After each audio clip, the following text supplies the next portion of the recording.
Welcome students. आज हम Maharashtra CET previous year questions, topic का नाम है dual nature of matter and radiation.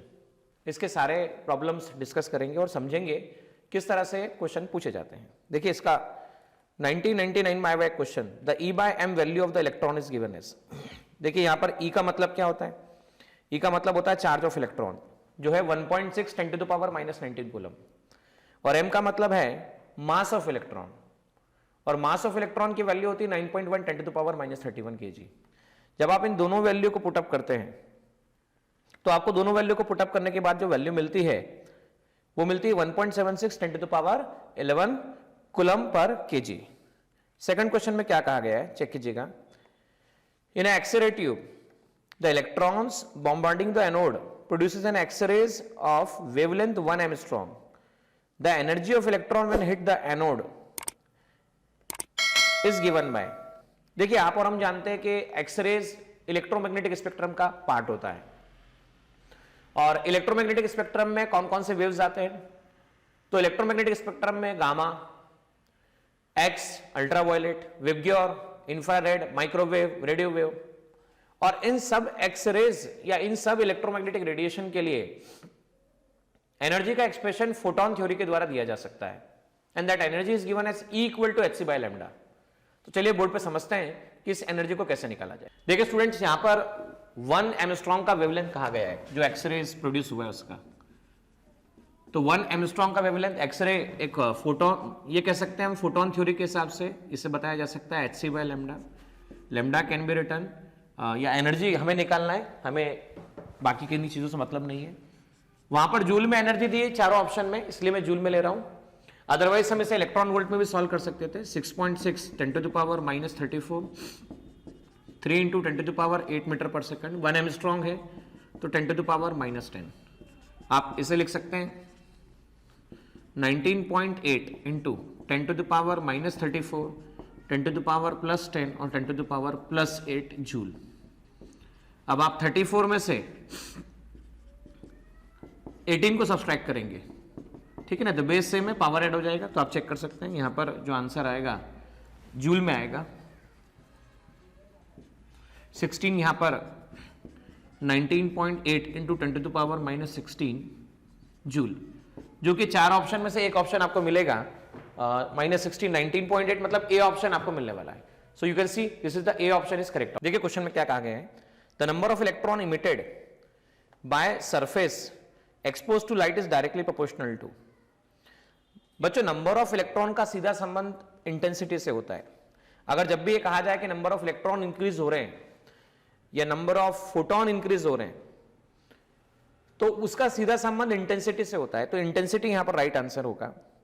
देखो intensity of light is increases, तो आप देख सकते हैं क्या होगा, photo current increases, electric current decreases, kinetic energy increases, kinetic energy of photo electron decreases. देखिए इंटेंसिटी का सीधा संबंध नंबर ऑफ फोटोन से होता है, नंबर ऑफ फोटोन से होता है, बराबर है। तो नंबर ऑफ फोटोन अगर बढ़ गए तो फोटोन जब स्ट्राइक होंगे तो जितने फोटोन स्ट्राइक होंगे सरफेस पे उतने इलेक्ट्रॉन बाहर निकालेंगे। फोटोन आए, इलेक्ट्रॉन निकाले। अच्छा इलेक्ट्रॉन कौन सा चार्ज पार्टिकल है? तो नेगेटिव चार्ज पार्टिकल है। तो rate of flow of charge is called current. Rate of flow of charge is called current से हम सीधा सीधा कह पाएंगे कि जब फोटॉन्स बढ़ते हैं तो फोटो इलेक्ट्रॉन्स बढ़ते हैं, फोटो इलेक्ट्रॉन्स बढ़ता है तो फोटो करंट इंक्रीज होता है। The radius of circular path of an electron when subjected to the perpendicular magnetic field. जब एक इलेक्ट्रॉन पार्टिकल को मैग्नेटिक फील्ड में प्रोजेक्ट किया जाता है तब उस केस में यह सर्कुलर मोशन परफॉर्म करता है। तो उस सर्कुलर मोशन करते हुए इलेक्ट्रॉन की रेडियस कितनी होगी आपको और हमको बताना है। तो इसे समझने के लिए आपको पता होना चाहिए कि जब भी कोई चार्ज पार्टिकल मैग्नेटिक फील्ड में मोशन करता है तो उस पर लगने वाले फोर्स का एक्सप्रेशन होता है, जिसे दिया जाता है F = QV क्रॉस B से। बोर्ड की तरफ चलिए और सीखिए कि इसे किस तरह से निकाला जाए। देखिए स्टूडेंट, ये मैग्नेटिक फील्ड है मान लीजिए, तो मैग्नेटिक फील्ड को रिप्रेजेंट करने के दो तरीके होते हैं। क्रॉस मतलब बोर्ड के प्लेन से अंदर की तरह, और डॉट का मीनिंग क्या होता है? तो डॉट का मीनिंग होता है बोर्ड के प्लेन से बाहर की तरफ। क्रॉस की बात करें, चार्ज पार्टिकल को प्रोजेक्ट किया, क्रॉस मतलब अंदर की तरफ, मतलब ऐसा फील्ड होगा, ये अंदर अंदर जाएगा। जब भी कोई चार्ज पार्टिकल मोशन परफॉर्म करता है तो उस पर लगने वाले फोर्स को F equal to q v cross b से दिया जाता है, जबकि Q होता है charge, magnet charge with sign, positive है तो पॉजिटिव साइन के साथ रखिएगा, नेगेटिव है तो नेगेटिव साइन के साथ रखिएगा। V वेलोसिटी है और B मैग्नेटिक फील्ड है आपके पास में।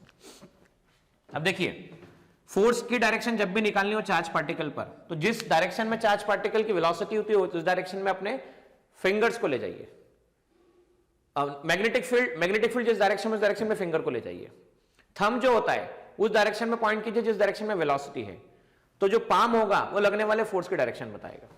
देखिए यहां पर मैग्नेटिक फील्ड अंदर की तरफ है तो मैंने फिंगर्स को अंदर की तरफ रखा, थंब वेलोसिटी की डायरेक्शन को बता रहा है, तो पाम कहां बता रहा है, अपवर्ड, मतलब चार्ज पार्टिकल पे अपवर्ड फोर्स लगेगा और चार्ज पार्टिकल होता हुआ इस तरह से जाएगा।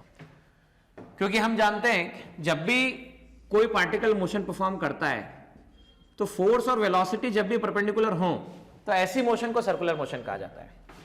तो यहां लगने वाला force right hand palm rule की मदद से जो निकाला गया है, एक बार फिर चेक कीजिएगा। मैग्नेटिक फील्ड की तरफ फिंगर ले जाइए, मैग्नेटिक फील्ड की तरफ फिंगर, अपने थंब को charge particle, positive charge particle की डायरेक्शन की तरफ रखिए, तो ये वेलोसिटी की डायरेक्शन, तो पाम जो बताएगा, पाम बताएगा फोर्स की डायरेक्शन।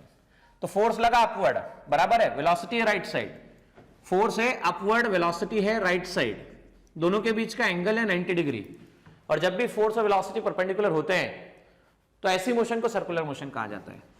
जब भी कोई पार्टिकल सर्कुलर मोशन परफॉर्म करता है तो एक फोर्स रिस्पॉन्सिबल होता है, जैसे सेंट्रीपिटल फोर्स कहा जाता है, वो यहां पर मैग्नेटिक फोर्स दे रहा है। मैं बात करूं मैग्नेटिक फोर्स के मैग्नीट्यूड की, तो एफ क्यू बी इसे लिखा जा सकता है, m B square upon r, जिससे लिखा जा सकता है क्यू बी बी। तो यहां पर v से भी कैंसिल होता है, तो r की वैल्यू आती है आपके पास में m B upon Q b. यही r की value m B upon Q b आगे बहुत सारे प्रॉब्लम में अलग अलग तरह से रिप्रेजेंट की जा सकती है। r को लिखा जा सकता है p upon m b, p upon m b, p upon Q b, q मतलब चार्ज और b मतलब मैग्नेटिक फील्ड है, p को मोमेंटम कहा गया है। अगर m मास का कोई ऑब्जेक्ट मोशन परफॉर्म करता है तो उसकी काइनेटिक एनर्जी का expression half M B square से दिया जाता है। दोनों तरफ आप मल्टीप्लाई करते हैं तो इसे ऐसा भी लिखा जा सकता है, जिसे हम 2m e equal to M B square ऐसा लिख सकते हैं, क्योंकि मैंने दोनों तरफ m का मल्टीप्लाई किया है। अच्छा, m मल्टीप्लाई करोगे तो एम वी का होल स्क्वायर आ जाएगा। तो मोमेंटम को आप ऐसा भी लिख सकते हैं, under root 2m kinetic energy. तो ये एक्सप्रेशन रेडियस का ऐसा भी लिखा जाता है, जैसे कहा जाता है 2m e upon charge particle q B. और बच्चों पहले भी मैं बता चुका हूं, आंसर तो हमारा ये आ चुका है, पहले भी मैं बता चुका हूं कि जब भी चार्ज पार्टिकल होता है तो उसे एक्सेलरेट कैसे किया जाता है। तो आप और हम जानते हैं by definition of electric potential W by Q इसे लिखा जाता है। तो W इक्वल टू लिखा जाता है Q मल्टीप्लाई बाय V। और हम ये भी जानते हैं काइनेमेटिकल इक्वेशन में V square equal to U square plus twice s हमने सीखा था।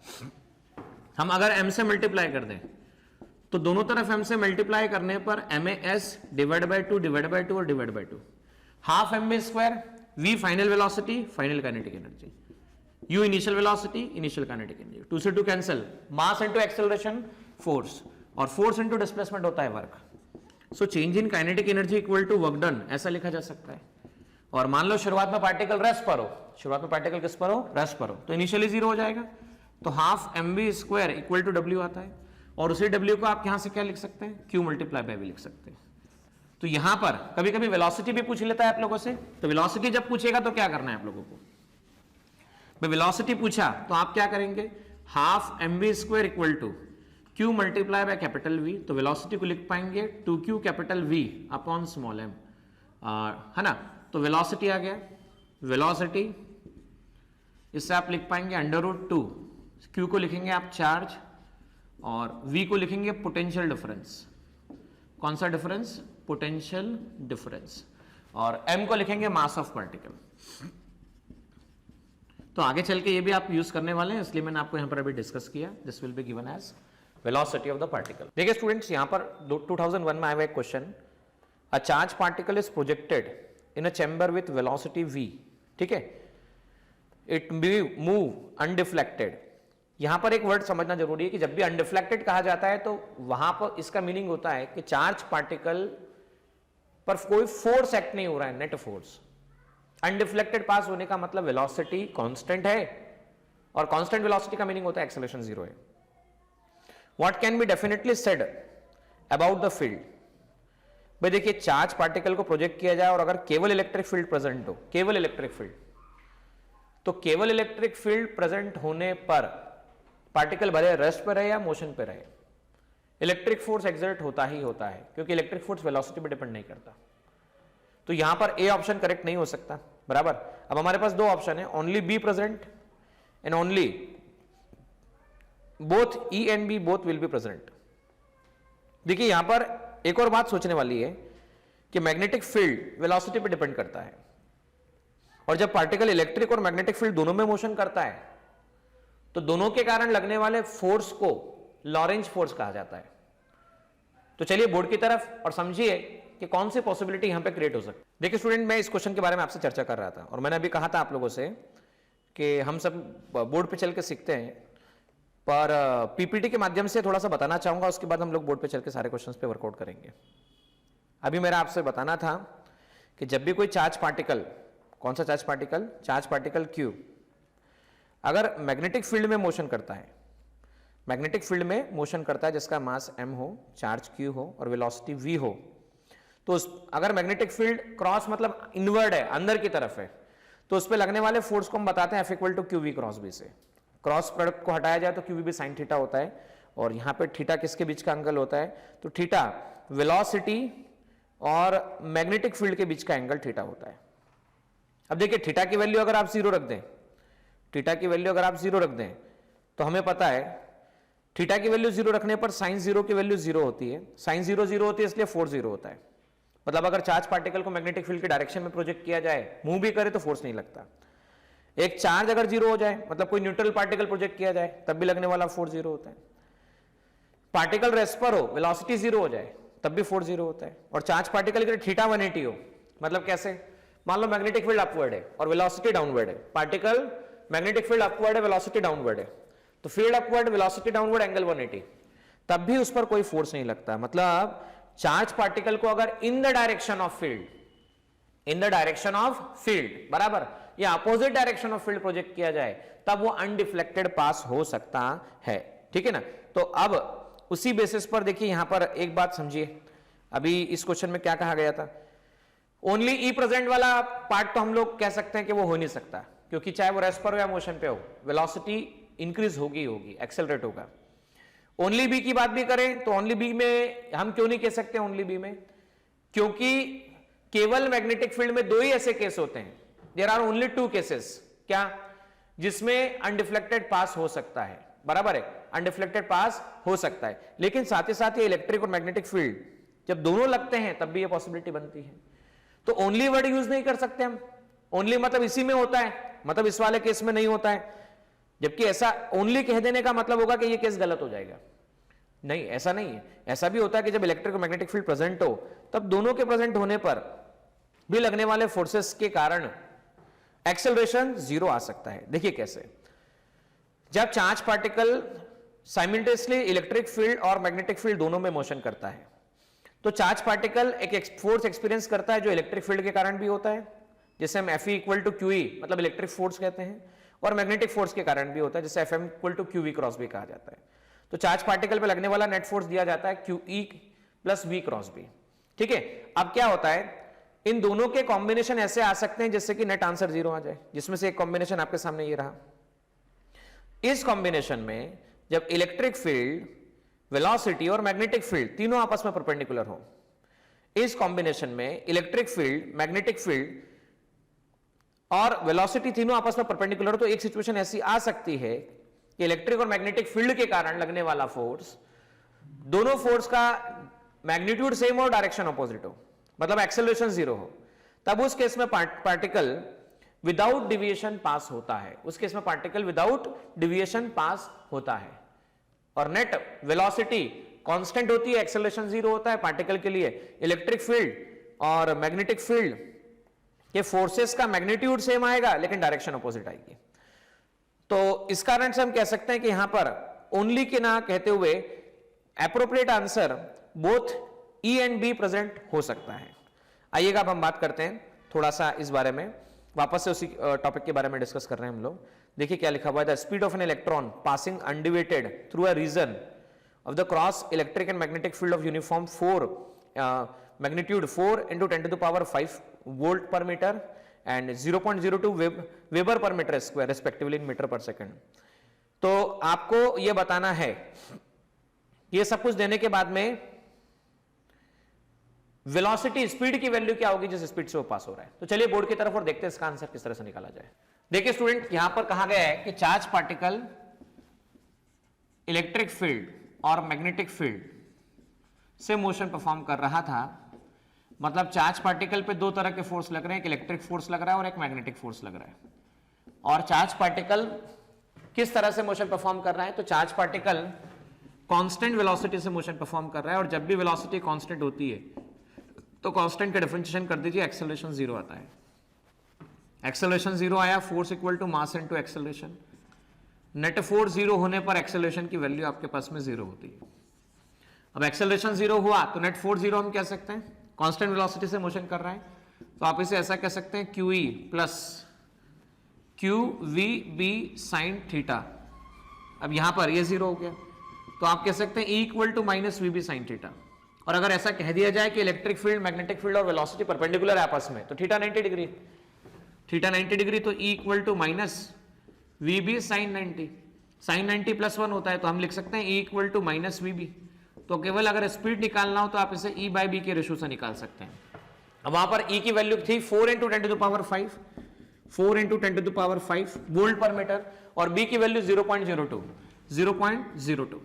तो इसे ऐसा लिखा जा सकता है 4 into 100 divide by 2 into 10 to the power 5।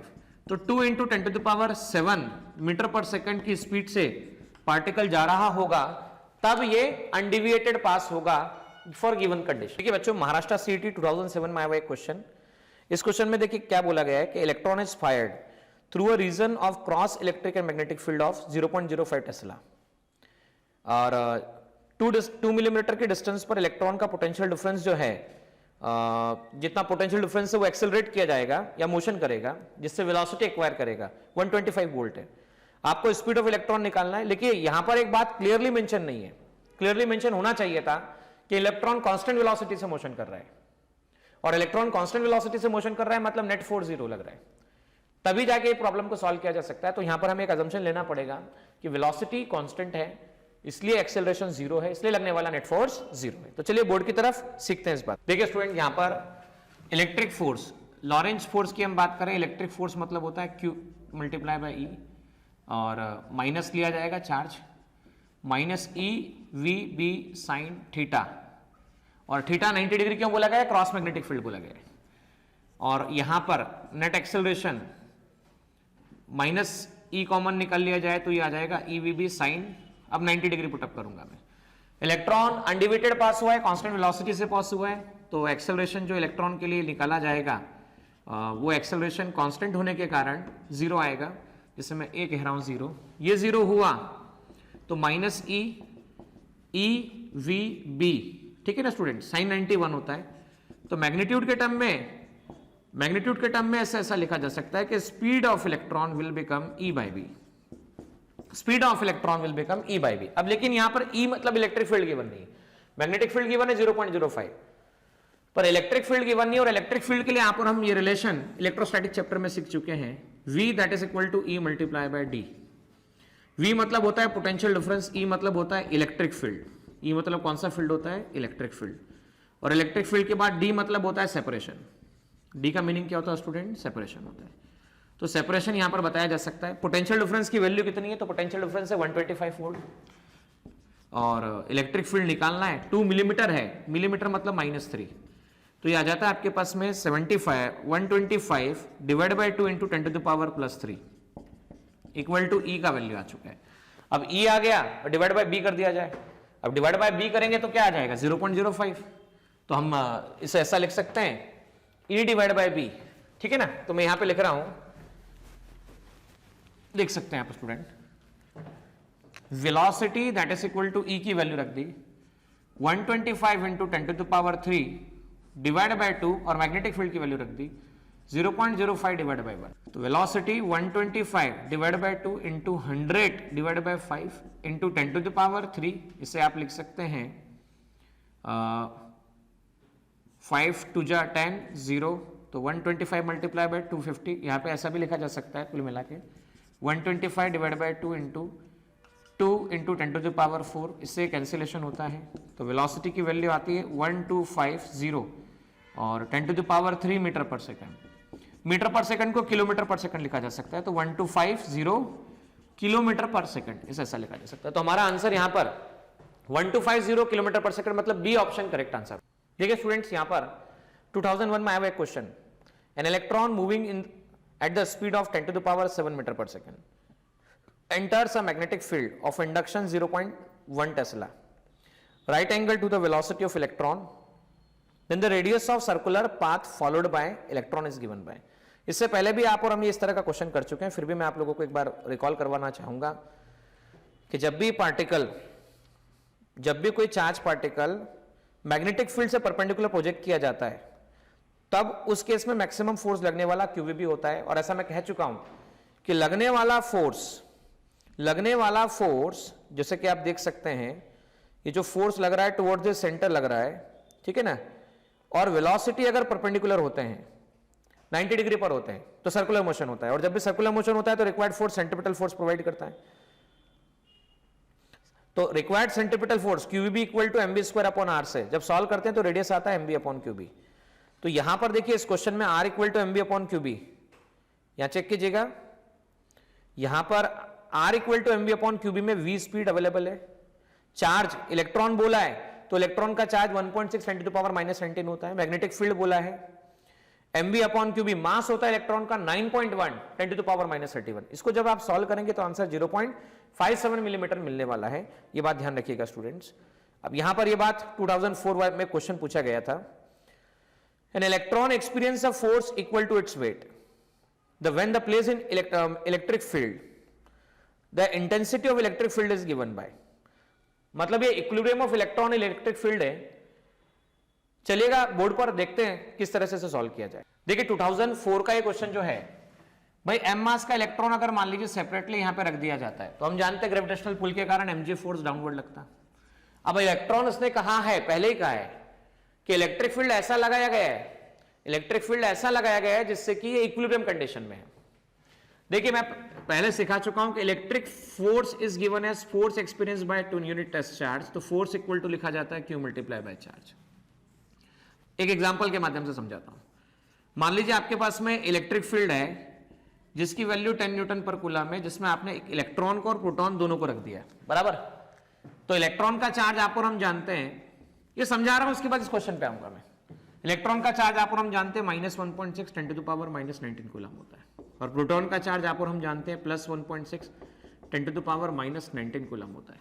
तो इलेक्ट्रॉन का चार्ज और प्रोटॉन का चार्ज, अब फोर्स के हिसाब से आप देखा जाए तो चार्ज कितना, तो -1.6, इलेक्ट्रिक फील्ड राइट साइड है तो मैं इसे प्लस आई ले रहा हूं, 1.6 10 to the power -19 coulomb into electric field की हम बात करें तो 10 न्यूटन पर कूलम, 10 न्यूटन पर कूलम प्लस आई, तो इलेक्ट्रॉन पे लगने वाला force -1.6 10 to the power -18 newton पर कूलम प्लस आई, तो इलेक्ट्रॉन पे लगने वाला force 1.6 10 to the power -18 minus I.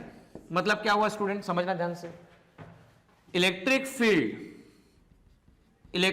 Field अगर प्लस आई की डायरेक्शन में है तो माइनस आई मतलब अपोजिट फोर्स लग रहा है, पर ये किस पे लग रहा है, तो इलेक्ट्रॉन पे लग रहा है। तो ध्यान रखना, इलेक्ट्रॉन कौन सा चार्ज पार्टिकल, इलेक्ट्रॉन कैसा पार्टिकल होता है, नेगेटिव चार्ज पार्टिकल होता है या पॉजिटिव चार्ज पार्टिकल होता है। तो आप और हम जानते हैं इलेक्ट्रॉन नेगेटिव चार्ज पार्टिकल होता है। तो यहां से हमने ये कंक्लूजन सीखा कि जब भी किसी नेगेटिव चार्ज पार्टिकल को इलेक्ट्रिक फील्ड में रखा जाएगा, जब भी किसी नेगेटिव चार्ज पार्टिकल को इलेक्ट्रिक फील्ड में रखा जाएगा तो लगने वाला फोर्स ऑपोजिट डायरेक्शन में लगेगा, लगने वाला फोर्स ऑपोजिट डायरेक्शन में लगेगा। ठीक है स्टूडेंट्स, तो फोर्स ऑपोजिट डायरेक्शन में लगेगा। अब देखो ग्रेविटेशनल पुल लग रहा है डाउनवर्ड, तो हमें इलेक्ट्रिक फोर्स चाहिए अपवर्ड, तभी जाके इक्विलिब्रियम कंडीशन डेवलप होगा। और इलेक्ट्रिक फोर्स अपवर्ड चाहिए, तो फोर्स से अपोजिट होना चाहिए फील्ड। मतलब हमने डेफिनेटली यहां पर डाउनवर्ड फील्ड अगर मेंटेन किया तो डाउनवर्ड फील्ड मेंटेन करने के कारण इलेक्ट्रॉन नेगेटिव चार्ज पार्टिकल है, जिस डायरेक्शन में फील्ड होगा उससे अपोजिट इस पर लगने वाला इलेक्ट्रिक फोर्स होगा। और ग्रेविटेशनल पुल आपके पास में mg है, तो हम कह सकते हैं under equilibrium condition mg equal to क्या आएगा, q ही आएगा।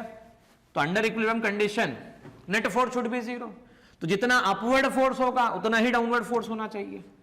तो Fe that should be equal to mg, तो q charge multiply by E equal to mass into acceleration due to gravity, mass g divide by E। तो electron का mass कितना होता है, तो आप और हम जानते हैं 9.1 इंटू 10 टू द पावर -31, और बेटर एजम्पशन के लिए मैं g की वैल्यू 10 ले रहा हूं, 1.6 into 10 to the power -19 coulomb. इस तरह से जब हम वैल्यूज पुटअप करेंगे तो E की वैल्यू आ जाती है -30, -9.1 इंटू 1.6 इंटू -31 इंटू प्लस -30 और प्लस 19, तो प्लस 19 -30 इसे आप लिखेंगे तो 19 प्लस 1 20, 20 और 10, तो आपके पास में 11 आ जाता है, ठीक है ना। तो 10 टू द पावर -11 ये रहता है, और 91 डिवाइड बाय 16 इसे किया जाए तो इससे क्या लिखा जा सकता है, 10 टू द पावर -11, तो 5 पॉइंट समथिंग आंसर इसका करके जब होगा तो 5 इंटू 10 टू द पावर -11, जो कि बी ऑप्शन हमारे लिए गिवन है, that will be the correct answer, 5 into 10 to the power -11 newton पर कूलम। देखिए स्टूडेंट्स, 2004 में आया हुआ एक question, mutually perpendicular electric and magnetic field are given then the velocity is given by, वापस यहां पर ये नहीं बोला गया है कि कांस्टेंट वेलोसिटी से जा रहा है, पर फिर भी हमको एज्यूम करना है कि कांस्टेंट वेलोसिटी से जा रहा है, और जब भी कांस्टेंट वेलोसिटी से जाता है तो नेट फोर्स 0 होता है, नेट फोर्स 0 होता है तो एक सीधा रिलेशन होता है E इक्वल टू VB, और E equal to VB relation से हम इसका आंसर निकाल सकते हैं। तो चलिए बोर्ड पर और देखिए इस बार। देखिए स्टूडेंट, यहां पर ये बोला गया है कि आपके पास में इलेक्ट्रिक फील्ड की वैल्यू गिवन है and that is equal to 1500 volt पर मीटर, मैग्नेटिक फील्ड की वैल्यू गिवन है and that is equal to 0.04 tesla, constant velocity से इलेक्ट्रॉन जा रहा है, नेट फोर्स 0 है, तो और मैग्नेटिक फील्ड परपेंडिकुलर है, तो आप सीधा लिख पाएंगे mod E mod B, V equal to लिख सकते हैं मॉड के टर्म में E बाई B, E की वैल्यू चेक करो 1500 है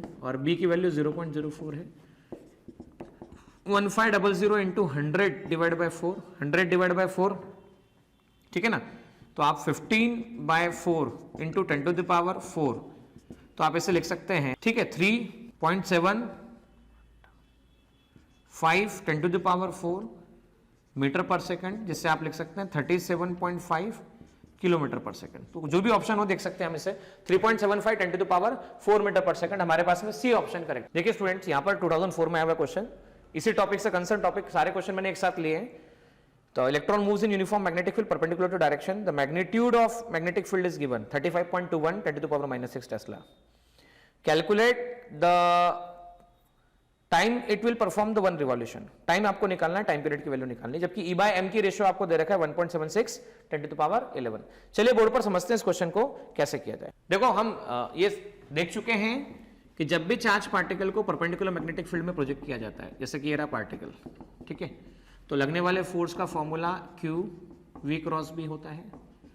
अब चार्ज पार्टिकल मान लीजिए इलेक्ट्रॉन बोला गया है, सपोज -E, तो V क्रॉस B, ठीक है, और मैग्नेटिक फील्ड परपेंडिकुलर है तो E मॉड B साइन 90 +1 होता है, तो मैग्नेटिक फोर्स जो आ जाएगा वो आएगा EVB, और नेगेटिव साइन बस बताने के लिए, डायरेक्शन निकालने के लिए यूज करते हैं, मैग्नीट्यूड तो वही होगा, ठीक है स्टूडेंट्स। अब मैग्नेटिक फील्ड की डायरेक्शन, फोर्स की डायरेक्शन कैसे निकालना है, तो फोर्स का डायरेक्शन निकालने का तरीका सुनो। मान लो वेलोसिटी इस तरफ है, तो हमें अपना राइट हैंड मतलब फिंगर मैग्नेटिक फील्ड की डायरेक्शन में रखना है, और आपको थंब उस डायरेक्शन में रखना है जिस डायरेक्शन में पॉजिटिव चार्ज जा रहा है। तो नेगेटिव चार्ज अगर राइट जा रहा है तो हम मानेंगे पॉजिटिव चार्ज के लिए लेफ्ट, नेगेटिव चार्ज राइट तो हम मानेंगे पॉजिटिव चार्ज के लिए लेफ्ट, ऑपोजिट। तो ये देखिए फिर फिंगर अंदर, नेगेटिव चार्ज से ऑपोजिट थंब पॉजिटिव चार्ज के डायरेक्शन में, तो पाम नीचे की तरफ, तो ये सर्कुलर मोशन ऐसे करेगा, ऐसा घूमता हुआ। जब भी कोई पार्टिकल सर्कुलर मोशन करता है सेंट्रीपिटल फोर्स रिक्वायर्ड होता है, जो कि यहाँ पे मैग्नेटिक फोर्स दे रहा है, ये हो गया mv²/r, जिससे हम कह सकते हैं EVB, V से V कैंसिल हो गया, तो R इक्वल टू आ गया आपके पास में mv/qb, मतलब EB हम कह सकते हैं। हमें निकालना time period, V equal to आप और हम जानते हैं, जब एक साइकिल कंप्लीट करेगा तो 2πr, तो T इक्वल टू आ गया आपके पास में 2πr/v, V की वैल्यू या R की वैल्यू रख देते हैं, तो T इक्वल टू 2π, R की वैल्यू कितनी है, तो ये है mv/EB मतलब qb, और V आपके पास अवेलेबल है, V से V कैंसिल हो जाता है, तो ये आ जाता है 2πm/E/E मल्टीप्लाई बाय B। अच्छा, आपको E बाय एम का रेशो दे रखा है ना, तो टाइम पीरियड जब निकालना हो तो 2 pi divide by B into आपको E बाय एम का रेशो दे रखा है, तो m बाय ई का रेशो मिल जाएगा। m बाय ई का रेशो आ जाएगा 1.76 10 टू द पावर 11 और b की वैल्यू 35.21 10 टू द पावर -6 दे रखी है, ठीक है ना। b की वैल्यू 35.21 10 टू द पावर -6 2 पाई, इन सबकी वैल्यू को पुटअप करके जब आप सॉल्व करोगे ना तो आपको ऑप्शन बी 0.5 माइक्रोसेकंड मिलेगा। So answer 0.5 microsecond will be correct. We will use just the relation 2 pi M upon Q B, और अगर हमें डायरेक्ट याद हो तो हम डायरेक्ट भी निकाल सकते हैं, t equal to 2 pi M upon Q B लगाकर, जबकि E बाय एम की रेशो गिवन है आपको, तो वहां पर रेसिप्रोकल काम आ जाएगा, सॉल्व करने पर आंसर 0.5 माइक्रोसेकंड आएगा। देखिए स्टूडेंट, यहां पर कहा गया है electron enters in the magnetic field of induction 2 milli tesla with velocity this one, radius of circular path. वापस से वही वाली बात अभी जो मैंने आपसे डिस्कस की, R equal to mb upon Q B. तो मास पता है 9.1 10 to the power -35 -31 kg, velocity पता है magnetic field 2 milli tesla, milli को कन्वर्ट कर लेना -3 में, किसमें -3 में, बाकी कैलकुलेशन के बाद में आपको आंसर 5.1 सेंटीमीटर मिलने वाला है। अब देखिए नेक्स्ट क्वेश्चन 2012 में आया हुआ question, in a Millikan soil drop experiment having the charge q mass m accelerated by potential difference v between the plate d, then the acceleration of particle will be given by।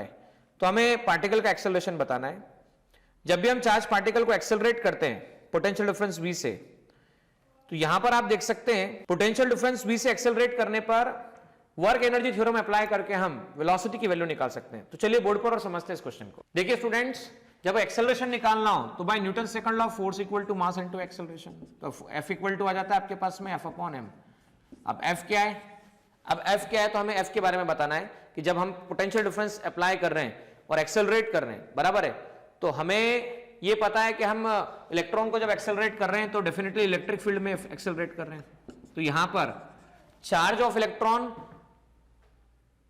Having the charge q दिया हुआ है, electron नहीं बोला हुआ है, तो q multiply by e से a की वैल्यू आ गई QE बाय m। अच्छा, E मतलब इलेक्ट्रिक फील्ड होता है।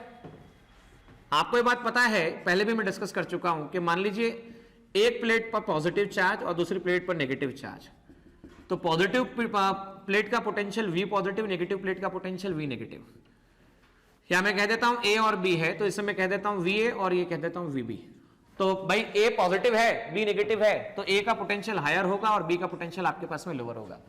सो हम ये कह सकते हैं हायर और ये लोअर पोटेंशियल अवेलेबल है। तो पोटेंशियल डिफरेंस की वैल्यू जो होगी that will become VA minus VB, और उसे दिया जाता है E multiply by D with negative sign, क्योंकि इलेक्ट्रिक लाइंस ऑफ फोर्सेस कहां से कहां निकलती है, तो भाई पॉजिटिव प्लेट से electric lines of forces positive से नेगेटिव की तरफ बताई जाती है। पॉजिटिव मतलब कौन सा पोटेंशियल होता है, तो पॉजिटिव मतलब होता है हायर पोटेंशियल। नेगेटिव मतलब कौन सा पोटेंशियल होता है, तो नेगेटिव मतलब होता है लोअर पोटेंशियल। अब समझना, पॉजिटिव से नेगेटिव की तरफ आप जा रहे हैं तो हायर से लोअर की तरफ जा रहे हैं तो नेगेटिव साइन। कहां से जा रहे हैं, पॉजिटिव से नेगेटिव, नेगेटिव की तरफ जा रहे हैं नेगेटिव साइन, मतलब इलेक्ट्रिक फील्ड की डायरेक्शन में जाने पर पोटेंशियल में डिक्रीमेंट आता है। लेकिन हम मैग्नीट्यूड की बात करें सिर्फ ओनली मैग्नीट्यूड, तो मैग्नीट्यूड के टर्म में मॉड ई मॉड डी लिखा जा सकता है। V पोटेंशियल डिफरेंस से एक्सेलरेट किया E बाई डी, तो V बाई डी लिखा जा सकता है। तो आप E की वैल्यू को उठा के यहां पे रख दीजिए, तो Q V upon M D, तो Q V upon M D, yellow colour में जो आंसर डी ऑप्शन है वो डी ऑप्शन हमारा करेक्ट आंसर। देखिए स्टूडेंट, यहां पर क्वेश्चन 2012 में आया हुआ क्वेश्चन है, if the charge particle Q mass m moves in a circular path in a magnetic induction under a potential of V volt, then the radius of circular path is given by।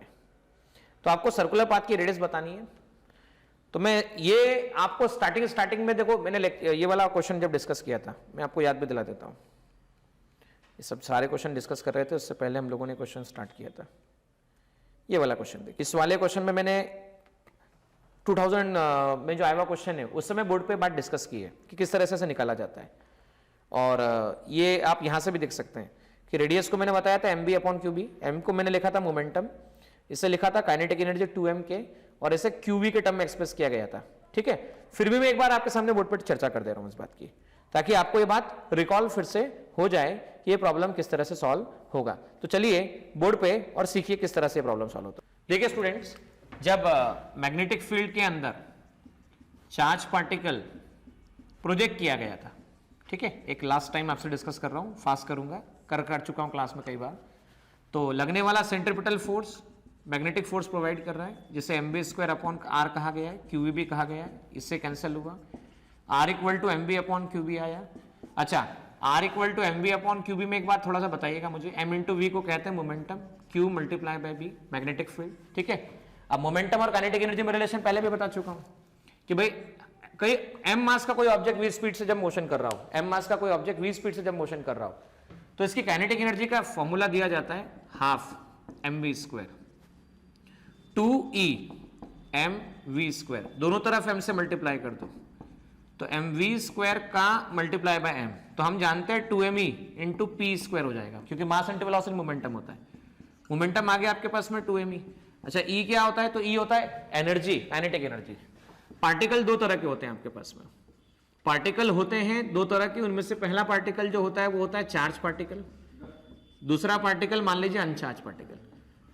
अनचार्ज particle के बारे में हम चर्चा नहीं कर रहे हैं क्योंकि हमें इससे कोई मतलब नहीं है, हमें चार्ज पार्टिकल के बारे में बात करनी है क्योंकि वी पोटेंशियल डिफरेंस से एक्सेलरेट किया गया है। देखिए, इलेक्ट्रिक पोटेंशियल की डेफिनेशन वर्क डन पर यूनिट चार्ज होता है, वर्क डन होता है charge multiply by potential difference. मैं थोड़ा सा याद दिलाना चाहूंगा, V square equal to U square plus twice A S, ये हम इक्वेशन ऑफ मोशन जानते हैं। मान लो दोनों तरफ लिख दिया एम वी स्क्वायर, एम से मल्टीप्लाई कर दिया, twice M A into S, अब डिवाइड बाय हर जगह 2 कर दिया। अच्छा, तो हाफ एम बी स्क्वायर, बोलो भाई हाफ एम बी स्क्वायर क्या होता है, तो काइनेटिक एनर्जी होती है। हाफ एम यू स्क्वायर क्या होता है, तो ये भी काइनेटिक एनर्जी होती है, लेकिन यहाँ वी ए मतलब फाइनल वेलोसिटी और यू मतलब इनिशियल वेलोसिटी है, तो हम कह सकते हैं final kinetic energy, initial kinetic energy. अच्छा, mass into acceleration force into displacement work, और मान लो शुरुआत में पार्टिकल अगर रेस्ट पर है तो रेस्ट पर होने पर इनिशियल वेलोसिटी 0 हो जाएगी, तो final kinetic energy half M B square, ये आ जाएगा आपके पास वर्क डन, और वर्क डन को अभी मैंने लिखा है Q multiply by capital V.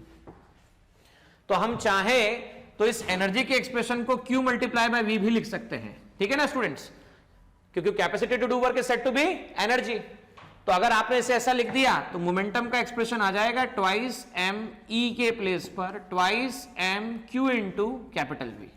अब हमें रेडियस का एक्सप्रेशन निकालना है स्टूडेंट्स, तो रेडियस के एक्सप्रेशन में देखो इस मोमेंटम के एक्सप्रेशन को पुटअप किया जाए, तो रेडियस के एक्सप्रेशन में मोमेंटम के एक्सप्रेशन को पुटअप करने पर देखो क्या होगा, R इक्वल टू आपके पास आएगा momentum that is root two M E P by Q B, जिसे आप लिख सकते हैं root two M E upon Q B, जिसे आप लिख सकते हैं रूट टू एम ई के प्लेस पे क्यू बी लिखा, Q multiply by capital V divide by Q B लिखा है आप लोगों ने, आर।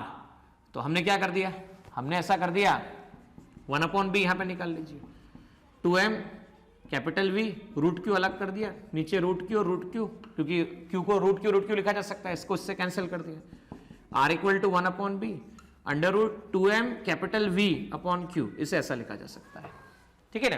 तो हमने इन शॉर्ट ये सीखा कि रेडियस को पोटेंशियल डिफरेंस के टर्म में भी एक्सप्रेस किया जा सकता है। देखिए स्टूडेंट्स, यहां पर 2011 में आया एक क्वेश्चन, 2011 में आए क्वेश्चन में क्या कहा गया, two particle of the same charge are accelerated to the same potential difference enters into the uniform magnetic field. Potential difference same है ना, उससे एंटर किए गए और सर्कुलर पाथ की रेडियस r1 by r2 का रेशो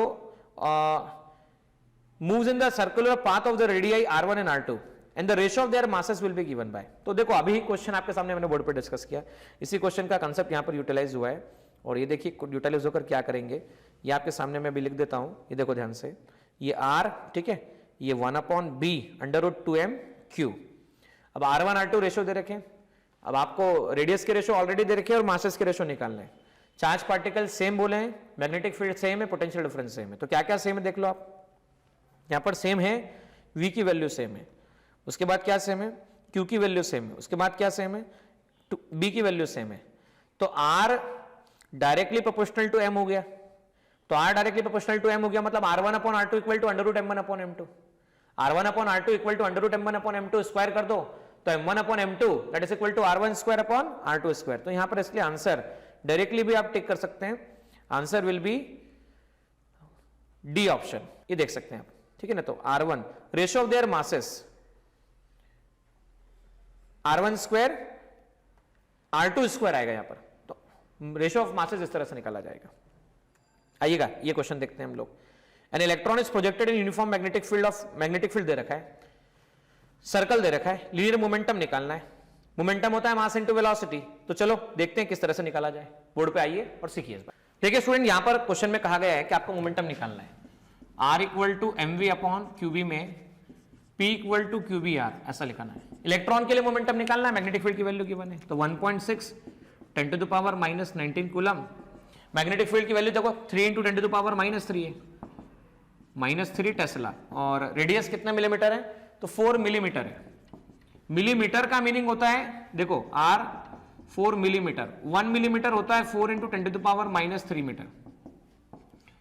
तो ये आ गया आपके पास में मोमेंटम का value 1.6 into 4 into 3 into 10 to the power 26, ये आपके पास में हो रहा है, ठीक है ना, 25 होगा, दैट विल बी 25। अब इसको आप 1.6 इंटू 12 कर देंगे, माइनस 25, तो 1.6 इंटू 12 तो 1.92 इंटू 10 टू द पावर या 19.2 into 10 to the power minus 25। Solve करेंगे तो 1.92 10 to the power minus 24 kilogram metre पर सेकंड, ये मोमेंटम का आंसर आता है। तो this will be the final answer. Welcome students, आज आप और हम मिलके 2007 वाले इस क्वेश्चन को देख रहे हैं। इसमें ऐसा बोला गया था, charge particle Q and mass m is fired perpendicular to magnetic field with velocity v, frequency of revolution is given by the charge particle. देखो इससे पहले भी आप और हम अभी देख चुके थे, टाइम पीरियड का क्वेश्चन सॉल्व किया था। तो टाइम पीरियड में 2 पाई m अपॉन क्यूबी था, 2 पाई m अपॉन क्यूबी, तो reciprocal of time period is called frequency. So frequency will be QB upon 2 pi m, QB upon 2 pi m।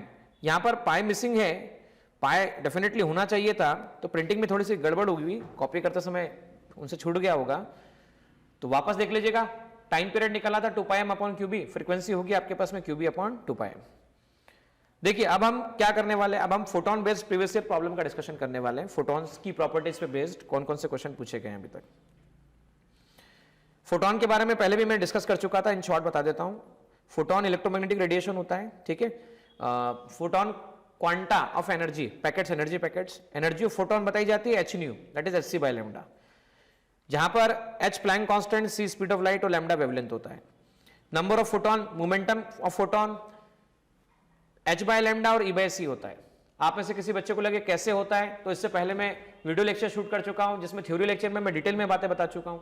बस यहां previous year question discussion करने के हिसाब से थोड़ा सा एक फास्ट रैपिड रिवीजन हम लोग यहां पर कर रहे हैं। रस मास फोटोन का हमने 0 बताया था। मास, मूविंग मास जो रहता है उसे थ्योरी ऑफ रिलेटिविटी के हिसाब से बताया गया है, और डायनेमिक मास को h nu upon c square से बताया जाएगा, जैसे e बाय c स्क्वायर कह सकते हैं। फोटोन लाइट को रिप्रेजेंट करते हैं, तो इनकी लाइट स्पीड ऑफ लाइट के इक्वल होती है। फोटोन, प्लैंक क्वांटम थ्योरी के हिसाब से हमने ब्लैक बॉडी रेडिएशन इमिशन और फोटोइलेक्ट्रिक इफेक्ट को समझाया था। आइंस्टीन थ्योरी के हिसाब से नंबर ऑफ फोटोन का सीधा संबंध इंटेंसिटी से होता है। इंटेंसिटी बढ़ती है इसका मतलब फोटॉन्स बढ़ते हैं, ये बात बताई गई थी। फोटॉन्स लाइट को रिप्रेजेंट करता है और लाइट इलेक्ट्रिकली न्यूट्रल होती है। इलेक्ट्रिकली न्यूट्रल होने का मतलब चार्ज जीरो होना होता है, और चार्ज जीरो हुआ इसका मतलब ना तो इलेक्ट्रिक फोर्स लगेगा ना मैग्नेटिक फोर्स। इसलिए जब भी इन्हें इलेक्ट्रिक फील्ड और मैग्नेटिक फील्ड से पास किया जाता है तो डिफ्लेक्ट नहीं होते हैं। फोटॉन्स वेव और पार्टिकल नेचर दोनों शो करते हैं, वेव ड्यूअलिटी शो करते हैं। अभी भी मैंने डिस्कस किया, इलेक्ट्रिकली न्यूट्रल होते हैं तो डिफ्लेक्शन नहीं होता है। पावर और नंबर ऑफ फोटॉन्स निकालने का तरीका हम देख चुके हैं। Power that is number of photon का कैलकुलेशन जो किया जाता है, वो नंबर ऑफ फोटॉन का calculation P lambda upon H से किया जाता है, जो कि यहां पर इंटेंसिटी को हमने बताया था कि किसी भी energy passing per unit area per unit time या power passing per unit area, condition है पावर या एनर्जी सरफेस से परपेंडिकुलर होनी चाहिए। इंटेंसिटी का इनवर्सली प्रोपोर्शनल रिलेशन देख चुके हैं। फोटोन के इलेक्ट्रॉन वोल्ट में एनर्जी निकालना हो तो 12420 या 12400 भी यूज किया जा सकता है, इलेक्ट्रॉन वोल्ट में आंसर आता है। और यहां पर लैम्डा जो रखना होता है वो हमेशा एंगस्ट्रॉम में रखना होता है। ये होने के बाद में देखिए यहां पर क्या हुआ, the wavelength of photon decreases, the momentum और एन एनर्जी ऑफ फोटोन क्या होगा। तो भाई मोमेंटम और एनर्जी के बारे में देखिए, फोटोन के बारे में। अब जब आप वेवलेंथ डिक्रीज करेंगे, यहां पर देखिए स्टूडेंट्स, वेवलेंथ आपने अगर डिक्रीज की तो वेवलेंथ डिक्रीज की तो फोटोन का मोमेंटम बढ़ जाएगा, ठीक है। और एनर्जी पे भी आप देख सकते हैं, वेवलेंथ आपने डिक्रीज की तो डेफिनेटली इसके कारण इसका एनर्जी बढ़ जाने वाला है। तो इसका आंसर जो होगा, that right answer, both will increase. So हम कह सकते हैं the right answer will be given as both will increase. उसके बाद में यहां पर क्या कहा गया है, ये question In X-ray tube, the electron bombarding the anode, production of wavelength 1 Armstrong. Then energy of electron volt when it hits the anode is given by. तो देखिए इलेक्ट्रॉन की एनर्जी के प्लेस पे यहां पर ये क्वेश्चन बेसिकली फोटोन के लिए पूछा गया था, मतलब एक्सरे फोटोन की एनर्जी कितनी होगी, तो इसलिए एक्सरे फोटोन की एनर्जी निकालने के लिए आप यहां पर बेसिक फॉर्मूला वही लगाने वाले हैं, hc/λ. एच की वैल्यू जो रखेंगे वो रखेंगे 6.6 10⁻⁻34. स्पीड ऑफ लाइट रखेंगे आप कितना 3 × 10⁸ मीटर पर सेकंड. और लैम्डा की वैल्यू जो रखने वाले हैं आप, लैम्डा को रखेंगे आप 1 एमस्ट्रॉन्ग. एमस्ट्रॉन्ग को चेंज करेंगे -10 में, -10 में चेंज करने के बाद में आपको जो आंसर मिलेगा दैट आंसर विल कंसर्न, और चारों में से एक ऑप्शन आपको जो मिलने वाला है वो ऑप्शन होगा 6.6 मल्टीप्लाई बाय 3, तो 19.6 डिवाइड 19.6 समथिंग 19.8 आंसर होगा इसका. तो यहां पर जो आंसर आपके पास में आने वाला वो आने वाला 19.8 10⁻⁻16 जूल. देखिए स्टूडेंट, ये क्वेश्चन होने के बाद में अभी हमारे पास में फोटोन पे बेस्ड कुछ क्वेश्चन और भी हैं. देखिए क्या है एक पहला question, the wavelength lambda of electron and the photon have the same energy. तो आपको उन दोनों को रिलेट करना है, वो रिलेशन कैसे आएगा ये हम देखेंगे अभी बोर्ड पर, ठीक है ना. इस क्वेश्चन के लिए आंसर डी आएगा, लेकिन ये हम बोर्ड पर देखेंगे. और यहां पे देखो, calcium plate has a maximum possible wavelength 1 of 400 nanometre to eject photo electron. इसका वर्क फंक्शन निकालना, ये वाला क्वेश्चन भी बोर्ड पे देखेंगे. ये पहले हम देख लेते हैं. यहाँ पे number of electrons emitted by the surface exposed to light is directly proportional to. तो अभी हम लोगों ने डिस्कस किया था कि नंबर ऑफ फोटोन का सीधा संबंध इंटेंसिटी ऑफ लाइट से होता है. नंबर ऑफ फोटॉन्स का सीधा रिलेशन इंटेंसिटी ऑफ लाइट से होता है. तो अगर जब भी बोला जाए कि फोटॉन्स इंक्रीज हो रहे हैं मतलब इंटेंसिटी इंक्रीज हो रही है, या इंटेंसिटी इंक्रीज हो रही है मतलब फोटोन इंक्रीज हो रहे हैं. और देखो, जब अगर फोटोन इंसिडेंट हो गए मतलब इंटेंसिटी इंक्रीज हो गई, तो इंटेंसिटी इंक्रीज होने पर जब लाइट फोटॉन्स मेटल सरफेस पे आएंगे, भाई मेटल सरफेस पे आते हैं, एनर्जी देते हैं, तो इलेक्ट्रॉन इमिट होने लगता है. तो इलेक्ट्रॉन इमिट होने की प्रोसेस को हमने फोटो इलेक्ट्रिक इफेक्ट कहा था, बराबर है. तो अब जब फोटोन आए और इलेक्ट्रॉन्स बाहर निकल गए, तो जब एक फोटोन आया तो एक इलेक्ट्रॉन बाहर निकलने की पॉसिबिलिटी है, 2 आए तो 2 की पॉसिबिलिटी है, 3 आए तो 3 की पॉसिबिलिटी है. तो नंबर बढ़ेंगे फोटॉन्स के, तो नंबर ऑफ फोटो इलेक्ट्रॉन्स बढ़ेंगे. इलेक्ट्रॉन बढ़े तो rate of flow of charge is called, तो rate of flow of charge is called current. Current बढ़ेगा, इसलिए हम कहते हैं फोटो इलेक्ट्रिक करंट यहां पर इंक्रीज होने की पॉसिबिलिटी होती है. ये दोनों क्वेश्चन अभी हम बोर्ड पे चल के सॉल्व कर रहे हैं. देखिएगा, वापस देख लीजिएगा. Wavelength of electron lambda E of electron and the photon having the same energy is related by. चलिए बोर्ड पर और सीखिए दोनों क्वेश्चन. देखिए स्टूडेंट्स, यहां पर फोटोन के लिए एनर्जी का फॉर्मूला आप और हम जानते हैं hc/λ होता है, hc/λ होता है, बराबर है.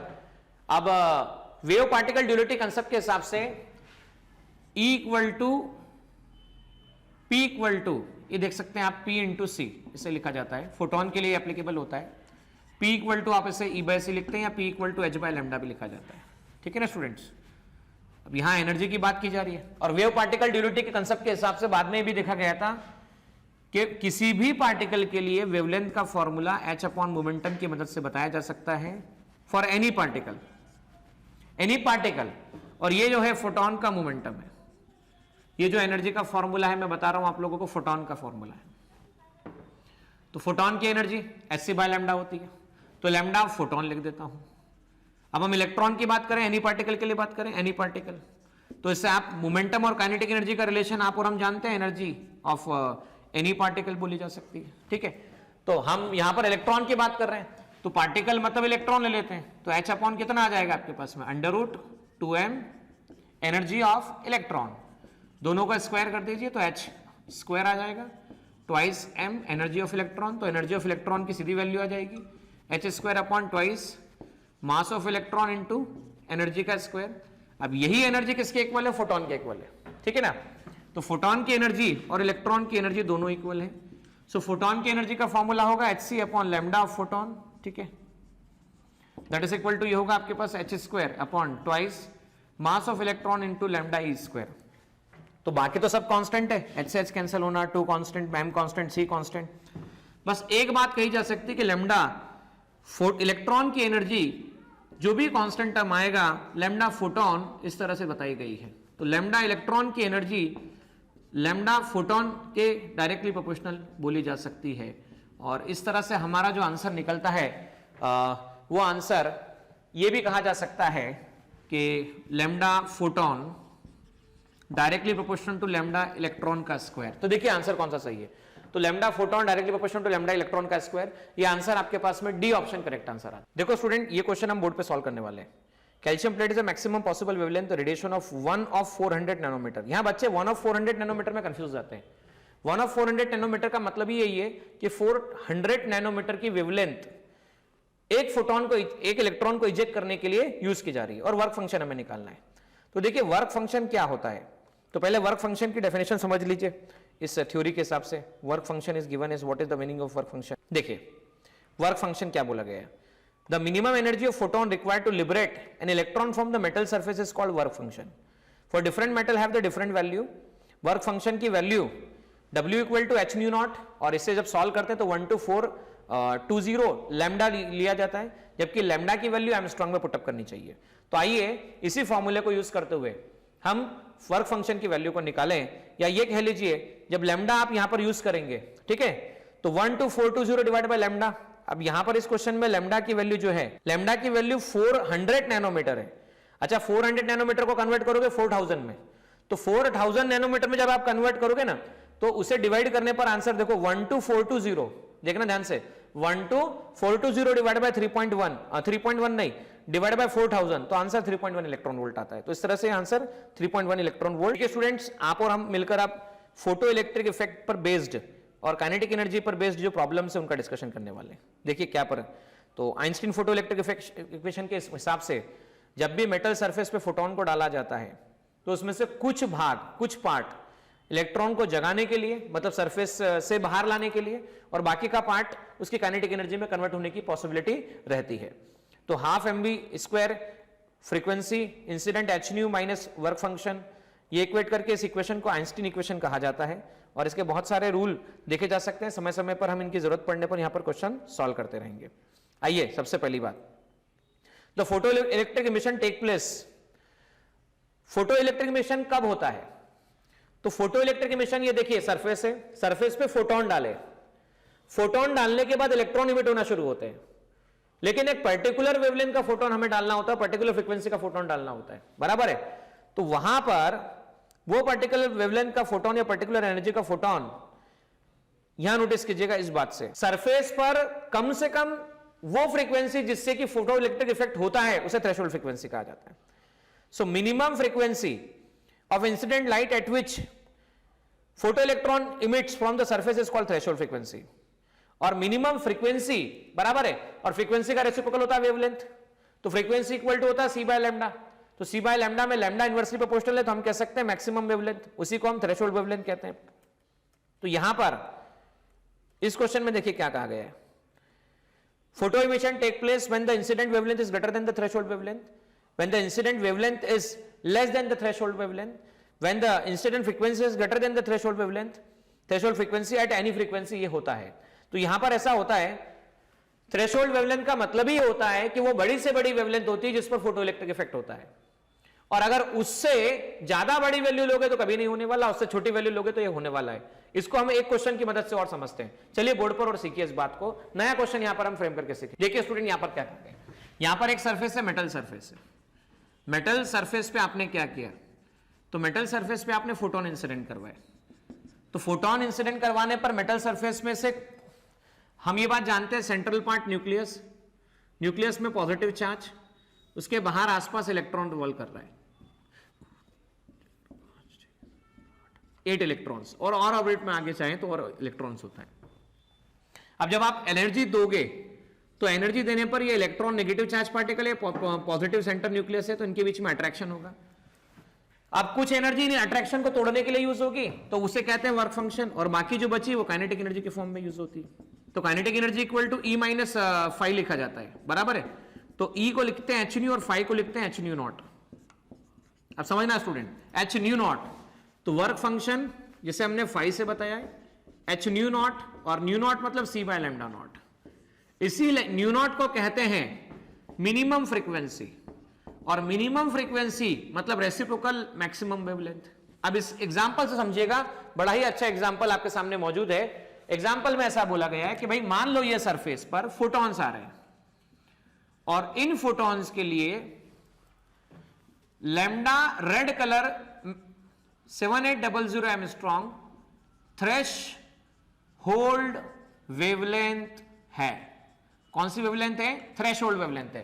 तो बताओ, थ्रेश होल्ड वेवलेंथ का एक और नाम होता है जिसे हम कहते हैं कट ऑफ वेवलेंथ।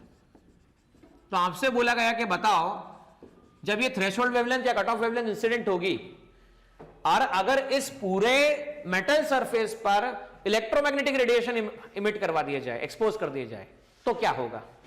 तो देखो, इलेक्ट्रोमैग्नेटिक स्पेक्ट्रम समझना क्या क्या होता है इलेक्ट्रोमैग्नेटिक स्पेक्ट्रम।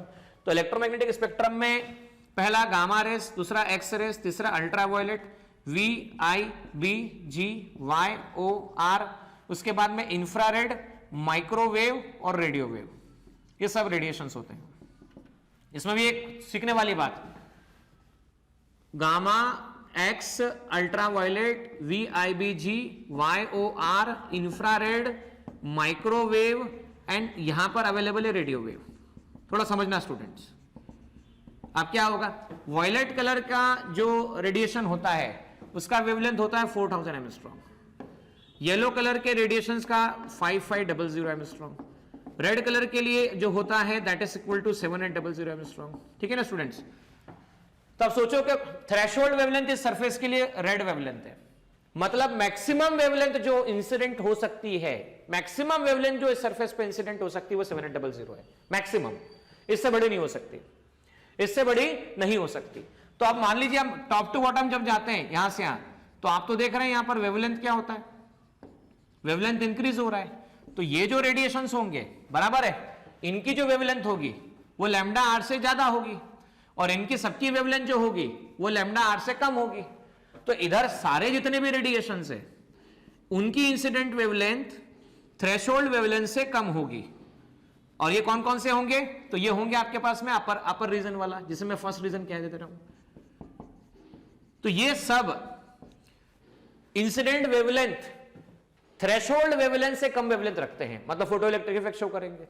और ये सब इंफ्रारेड, माइक्रोवेव और रेडियो वेव थ्रेशोल्ड वेवलेंथ से बड़ी वेवलेंथ रखते हैं। सेकंड रीजन जिसे नाम दे रहा हूं मैं, सेकंड रीजन। तो ये क्या शो नहीं करेंगे? No photo electric effect will take place. तो ये ध्यान रखना बच्चों, थ्रेशोल्ड वेवलेंथ कौन सी वेवलेंथ होती है? वो बड़ी से बड़ी वेवलेंथ, वो बड़ी से बड़ी वेवलेंथ जिस पे फोटो इलेक्ट्रिक इफेक्ट होता है, उससे बड़ी वेवलेंथ पे फोटो इलेक्ट्रिक इफेक्ट नहीं होता है। उससे छोटी पे फोटो इलेक्ट्रिक इफेक्ट होगा, उस पे बड़ी से नहीं होगा। देखिए स्टूडेंट, यहां पर क्वेश्चन में क्या कहा गया है, when a light of 2.5 electron volt fall on the metal surface, the maximum kinetic energy of electron is 1.5 electron volt. If the incident radiation of 4 electron volt of the same surface पर डाला गया है तो maximum kinetic energy कितनी होगी? तो चलिए Einstein photo electric equation की मदद से इसे निकाला जाए। चलिए बोर्ड पर और इस बात को सीखिए। देखिए स्टूडेंट, यहां पर कहा गया है काइनेटिक एनर्जी, पहले जब फोटोन 2.5 इलेक्ट्रॉन वोल्ट का डाला गया तो काइनेटिक एनर्जी 1.5 इलेक्ट्रॉन है और ये मेटल सरफेस है, बराबर। अब क्या हुआ, सेम मेटल पर जब आपने इंसिडेंट फोटोन की एनर्जी बढ़ा दी तो आपको काइनेटिक एनर्जी डबल मिली। तो सेम मेटल है तो मेटल सेम है तो वर्क फंक्शन सेम होगा। भाई काइनेटिक एनर्जी बढ़ भी जाए, एनर्जी बढ़ा भी दो, इससे कोई फर्क पड़ना नहीं, क्योंकि work function depends only on the surface और मेटल सरफेस। तो आइए समझते हैं यहां पर आइंस्टीन इक्वेशन के हिसाब से E equal to 5 plus kinetic energy. So kinetic energy that will become E minus 5, और E माइनस 5 अगर काइनेटिक एनर्जी है तो आप और हम कह पाएंगे E है 2.5 और ये है आपके पास 1.5। 2.5 माइनस 1.5 होता है आपके पास में 1 इलेक्ट्रॉन वोल्ट। एक मिनट रुकिएगा, kinetic energy E minus 5 equal to 5 निकालना है हमें इस बार, हमें 5 निकालना है इस बार। तो 5 निकालने के लिए E माइनस काइनेटिक एनर्जी करना पड़ेगा। तो E कितना है 2.5 minus 1.5 electron volt, total solve करते हैं तो 1 इलेक्ट्रॉन वोल्ट इसका आंसर आता है। So work function will be 1 electron volt. क्या कहा गया है, the radiation of 1 electron volt and 2.5 electron volt are incident on the metal surface having the work function 0.5। तो आपको उन दोनों की काइनेटिक एनर्जी का रेशो निकालना है। एक बार फिर यहां पर आइंस्टीन फोटो इलेक्ट्रिक इक्वेशन को हम यूज करेंगे और इसकी मदद से इसका आंसर जरूर निकालेंगे। देखिए स्टूडेंट्स, हमें रेशो ऑफ मैक्सिमम वेलोसिटीज निकालना है, v1 बाय v2। भाई फोटोन आए, इलेक्ट्रॉन बाहर निकले, फोटोन आए, इलेक्ट्रॉन बाहर निकले। पहले केस में आइंस्टीन थ्योरी या कह लीजिए फोटो इलेक्ट्रिक इक्वेशन के हिसाब से work function plus first case में इलेक्ट्रॉन कितने निकले तो काइनेटिक एनर्जी फर्स्ट। तो ये आ गया आपके पास में E1 माइनस 5। सेम अगर आप यहां लिखने जाओगे तो काइनेटिक एनर्जी सेकंड इलेक्ट्रॉन की, तो ये आएगा आपके पास में E2 माइनस 5। अब क्या होगा, दोनों का रेशो निकालना है। पहले वाले की काइनेटिक एनर्जी और दूसरे वाले की काइनेटिक एनर्जी का रेशो, दोनों केस में क्या निकाला जाएगा, E1 माइनस फाइव और E2 माइनस फाइव बराबर। देखिए यहां पर E1 एनर्जी फर्स्ट कौन सी है, तो ये 1 इलेक्ट्रॉन वोल्ट है, माइनस 0.5। ये आपके पास C2 2.5 माइनस 0.5, इससे लिखते हैं 0.5, इसे लिखेंगे आप 2, ठीक है ना। आप देख सकते हैं 1 माइनस 0.5 0.5, 2 माइनस 0.5 2, तो आप इसे 5/20 लिख सकते हैं। और half m mass of electron V1 square, half m mass of electron V2 square, 1/4, तो V1 बाई V2 की वैल्यू √1/4 और √1/4 को 1/2 लिखा जा सकता है। इस तरह से हमारा आंसर ए ऑप्शन बिल्कुल करेक्ट। देखिए स्टूडेंट्स, यहां पर हम 2009 में आया हुआ एक क्वेश्चन सॉल्व करेंगे। इसमें बोला था photoelectric effect, in the photoelectric effect intensity of light is double, then the maximum kinetic energy of photoelectron will be. तो आइंस्टीन फोटोइलेक्ट्रिक इक्वेशन से आप और हम जानते हैं कि इंटेंसिटी का सीधा मतलब होता है नंबर ऑफ फोटॉन से, इंटेंसिटी का सीधा मतलब होता है नंबर ऑफ फोटॉन से। और आइंस्टीन फोटोइलेक्ट्रिक इक्वेशन बोर्ड पे चल के ये बात हम देखते हैं कि इसकी डिपेंडेंसी नंबर ऑफ फोटॉन पे नहीं होती, इसलिए इसमें कोई बदलाव नहीं आने वाला। चलिए बोर्ड पर और सीखिए इस बात को किस तरह से। देखिएगा स्टूडेंट्स, मतलब ये मान लीजिए मेटल सरफेस है आपके पास में, ये मेटल सरफेस है, मेटल सरफेस पे हमने फोटॉन्स को इंसिडेंट किया, कुछ एनर्जी फोटॉन को सरफेस से बाहर निकालने के लिए और बाकी बची energy kinetic energy. So kinetic energy E minus five आप चेक कर सकते हैं काइनेटिक एनर्जी के बारे में, ठीक है ना। तो मैक्सिमम काइनेटिक एनर्जी के बारे में बात कर रहा हूं। सो हेयर ऑब्जर्व कि मैक्सिमम काइनेटिक एनर्जी के रिलेशन में यहां पर h nu minus five, new होता है frequency of incident photon, new का मीनिंग होता है फ्रीक्वेंसी ऑफ इंसिडेंट फोटोन, ठीक है। और फाइव का मतलब होता है वर्क फंक्शन, वर्क फंक्शन।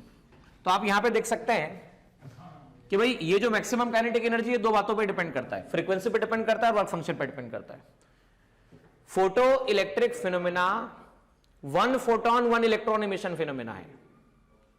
मतलब यहां पर एनर्जी ऑफ फोटोन में फ्रीक्वेंसी का मीनिंग आप 10 फोटॉन्स भी इंसिडेंट करवाते हो तो काइनेटिक एनर्जी में कंट्रीब्यूशन करने वाला जो पार्ट होगा वो 1 फोटॉन की एनर्जी है।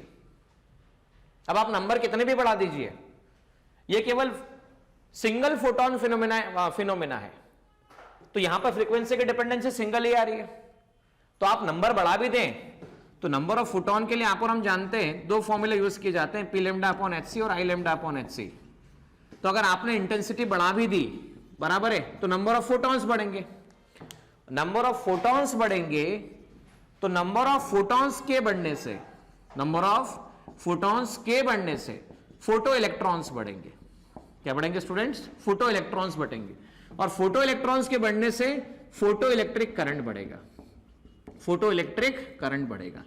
लेकिन स्टूडेंट मैक्सिमम काइनेटिक एनर्जी की डिपेंडेंसी में केवल दो ही बातें रिस्पॉन्सिबल है, इंसिडेंट रेडिएशन की फ्रीक्वेंसी और मटेरियल का वर्क फंक्शन, इसलिए यहां पर कोई बदलाव नहीं आने वाला। स्टूडेंट्स यहां पर 2013 में आया हुआ क्वेश्चन, फोटोइलेक्ट्रिक इमिशन में किसी मेटल के लिए कट ऑफ फ्रीक्वेंसी की वैल्यू न्यू है और आपने उस पर डबल फ्रीक्वेंसी, मतलब कट ऑफ फ्रीक्वेंसी से डबल फ्रीक्वेंसी इंसिडेंट की है, तो maximum possible velocity of electron निकालनी है।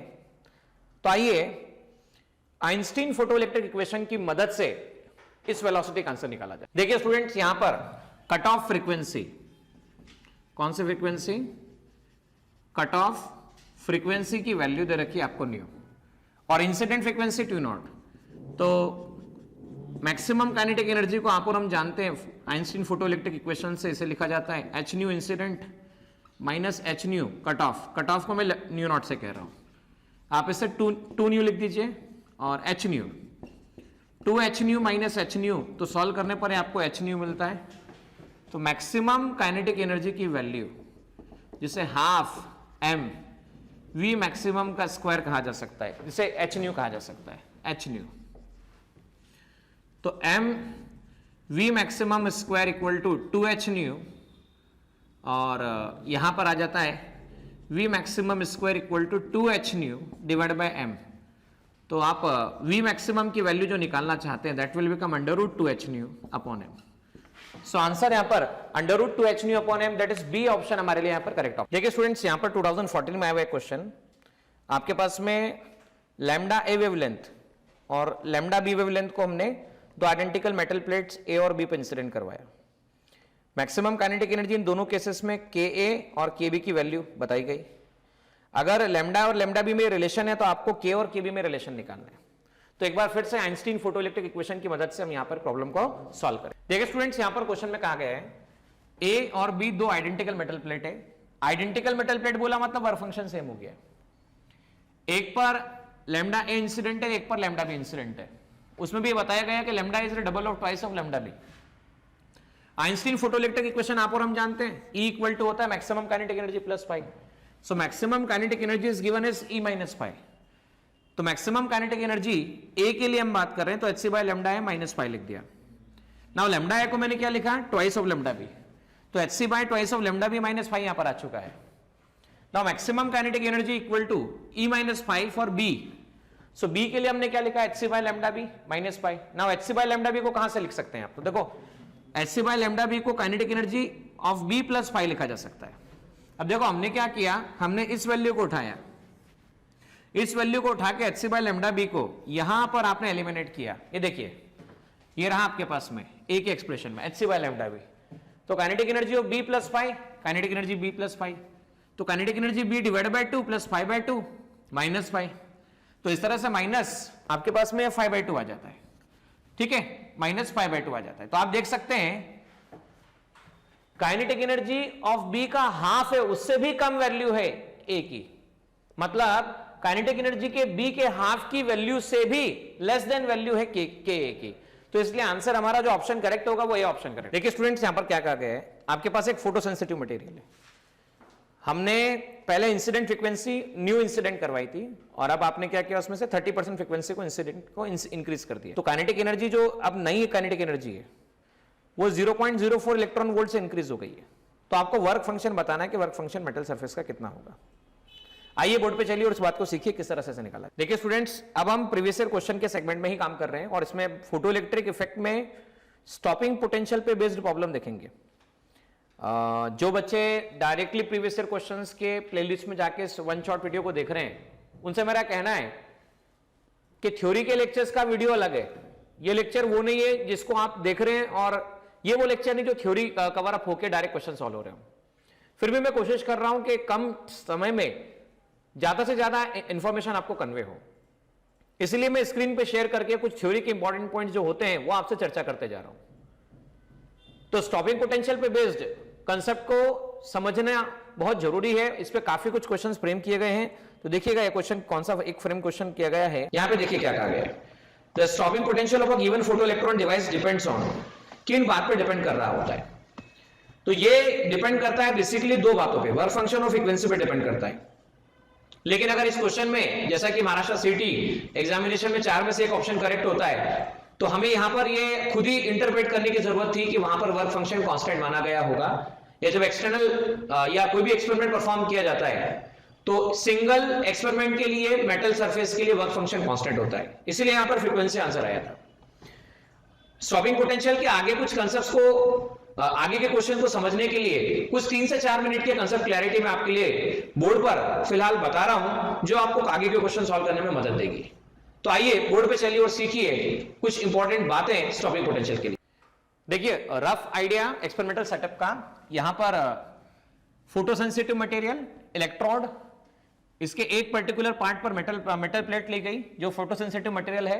मान लीजिए मैं सीजियम लेता हूं, यहां पर विंडो ओपन की गई, क्वार्ट्ज विंडो, जिसकी मदद से फोटॉन्स इंसिडेंट करवाए जा रहे हैं।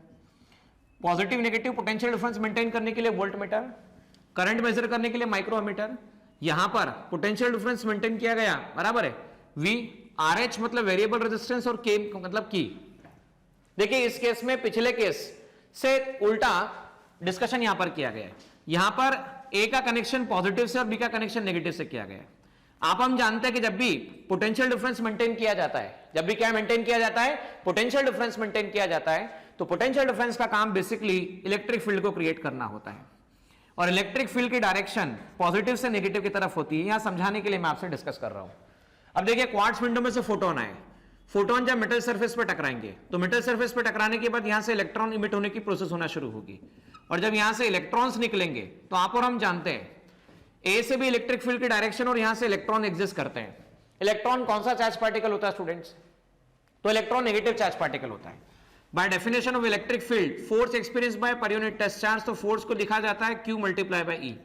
तो यहां चार्ज इलेक्ट्रॉन का E और इलेक्ट्रिक फील्ड की डायरेक्शन प्लस I है, तो हम कह सकते हैं ये हो जाएगा आपके पास में E capital E minus I बराबर। तो लगने वाला इलेक्ट्रिक फील्ड का डायरेक्शन A से B है, A से B हम क्या कहेंगे? Direction of electric field, direction of which field? Electric field बराबर है। लेकिन फोर्स की डायरेक्शन देखो, माइनस I मतलब opposite direction, force on electron. अब देखो बेटा एक बात और समझना, इलेक्ट्रॉन्स पे लगने वाला फोर्स इस तरफ है, इलेक्ट्रॉन की वेलोसिटी इस तरफ थी, फोर्स इस तरफ है बराबर है लगने वाला। तो वेलोसिटी और फोर्स जब भी ऑपोजिट होते हैं बराबर है, जाना इस तरफ है और रिटार्डिंग फोर्स है, तो जो वेलोसिटी को डिक्रीज करे या वेलोसिटी से ऑपोजिट डायरेक्शन में जब भी फोर्स लगता है तो उसे रिटार्डिंग फोर्स कहते हैं। तो ये रिटार्डिंग फोर्स इलेक्ट्रॉन की क्या कम करता जाएगा? स्पीड कम करता जाएगा। एक ऐसा पोटेंशियल डिफरेंस आएगा जिस पर उतनी फील्ड डेवलप होगी जिस फील्ड के कारण इतना फोर्स लगेगा कि रिटार्डिंग फोर्स इलेक्ट्रॉन को स्टॉप कर देगा। यहां से इमिट होने वाले बहुत सारे इलेक्ट्रॉन में से कुछ इलेक्ट्रॉन को वो जिस इलेक्ट्रॉन की एनर्जी सबसे ज्यादा है उस इलेक्ट्रॉन को अगर इसने स्टॉप कर दिया तो उस पोटेंशियल को हम कौन सा पोटेंशियल कहते हैं? हम कहते हैं स्टॉपिंग पोटेंशियल कहते हैं। तो यहां देखिए photon phi kinetic energy maximum, हमें रोकना कौन से इलेक्ट्रॉन को हो? हमें रोकना है मैक्सिमम काइनेटिक एनर्जी के इलेक्ट्रॉन को, जिसे आप E माइनस फाइव लिख सकते हैं। तो मैक्सिमम काइनेटिक एनर्जी को इलेक्ट्रॉन को रोकने वाली बात जो है, मैं अभी इससे पहले भी क्लास में बता चुका हूं, बोर्ड पे भी डिस्कशन हुआ था, V square equal to U square plus twice S से, mv square equal to mu square plus ट्वाइसmas डिवाइड बाय 2 आप जब करते हैं तो ये आ जाता है फाइनल काइनेटिक एनर्जी, आ जाता है इनिशियल काइनेटिक एनर्जी, मास into acceleration, force into displacement, work. मान लो शुरुआत में पार्टिकल रेस्ट पर है तो final kinetic energy work done बराबर है। तो work done, maximum kinetic energy को आप वर्क डन लिख सकते हैं। और इलेक्ट्रिक पोटेंशियल की डेफिनेशन हमने सीखी है, वर्क डन पर unit charge multiply by potential, या हम इसे कह सकते हैं E मल्टीप्लाई बाय V। तो आप इसे लिख सकते हैं E multiply by V equal to E minus five. ठीक है, तो V कौन सा पोटेंशियल कहलाता है? तो V स्टॉपिंग पोटेंशियल कहलाता है। तो stopping potential h nu minus five, तो स्टॉपिंग पोटेंशियल की वैल्यू आ गई h upon E, frequency minus five by E। तो देखो यहां पर स्टॉपिंग पोटेंशियल किन दो बातों पर डिपेंड करता है? तो stopping potential depends on the frequency and as well as depends on the work function. तो stopping potential depends on frequency as well as work function, इन दोनों बातों पर स्टॉपिंग पोटेंशियल डिपेंड करता है, तीसरे किसी फैक्टर पर डिपेंड नहीं करता। भाई एक फोटोन आएगा तो भी स्टॉपिंग पोटेंशियल वही होगा, 10 आएंगे तो भी वही होगा, क्योंकि स्टॉपिंग पोटेंशियल में फ्रीक्वेंसी आया है, इंटेंसिटी कहीं नहीं आया है, वर्क फंक्शन आया है, इंटेंसिटी कहीं नहीं आया है। तो आप इंटेंसिटी कम करो बढ़ाओ कोई फर्क नहीं पड़ना है, स्टॉपिंग पोटेंशियल चेंज नहीं होने वाला, वो कांस्टेंट ही रहने वाला है। और स्टॉपिंग पोटेंशियल का ये ग्राफ ये भी ऑब्जर्व करिए आप, जब स्टॉपिंग पोटेंशियल का ग्राफ आप प्लॉट करने जाएंगे तो देखो स्टॉपिंग पोटेंशियल का graph Vs h upon E nu minus five by E से ऐसा लिखा जा सकता है, y equal to mx plus c equation of straight line बराबर है। ये रहा आपके पास में स्टॉपिंग पोटेंशियल, ये रहा फ्रीक्वेंसी और c इंटरसेप्ट, यहां से आपके पास में इंटरसेप्ट नेगेटिव है तो ये 5 बाई E की वैल्यू आई, ये m equal to tan theta आया और टेन थीटा की वैल्यू को h बाई E लिखा गया। देखिए फ्रीक्वेंसी को और क्या लिखा जाता है, h by E, c by lambda इस फ्रीक्वेंसी को लिखा जाता है बराबर है। तो 5 बाई E, तो स्टॉपिंग पोटेंशियल को hc by E 1 upon lambda minus 5 by E। तो आप चाहें तो y equal to mx plus c में आप चेक कर सकते हैं, m मतलब स्लोप और x एक्सेस पे 1 अपॉन लैम्डा। तो हम स्टॉपिंग पोटेंशियल और वेवलेंथ का ग्राफ भी बना सकते हैं। देखिए स्टॉपिंग पोटेंशियल और वेवलेंथ का ग्राफ कैसा बनने वाला है।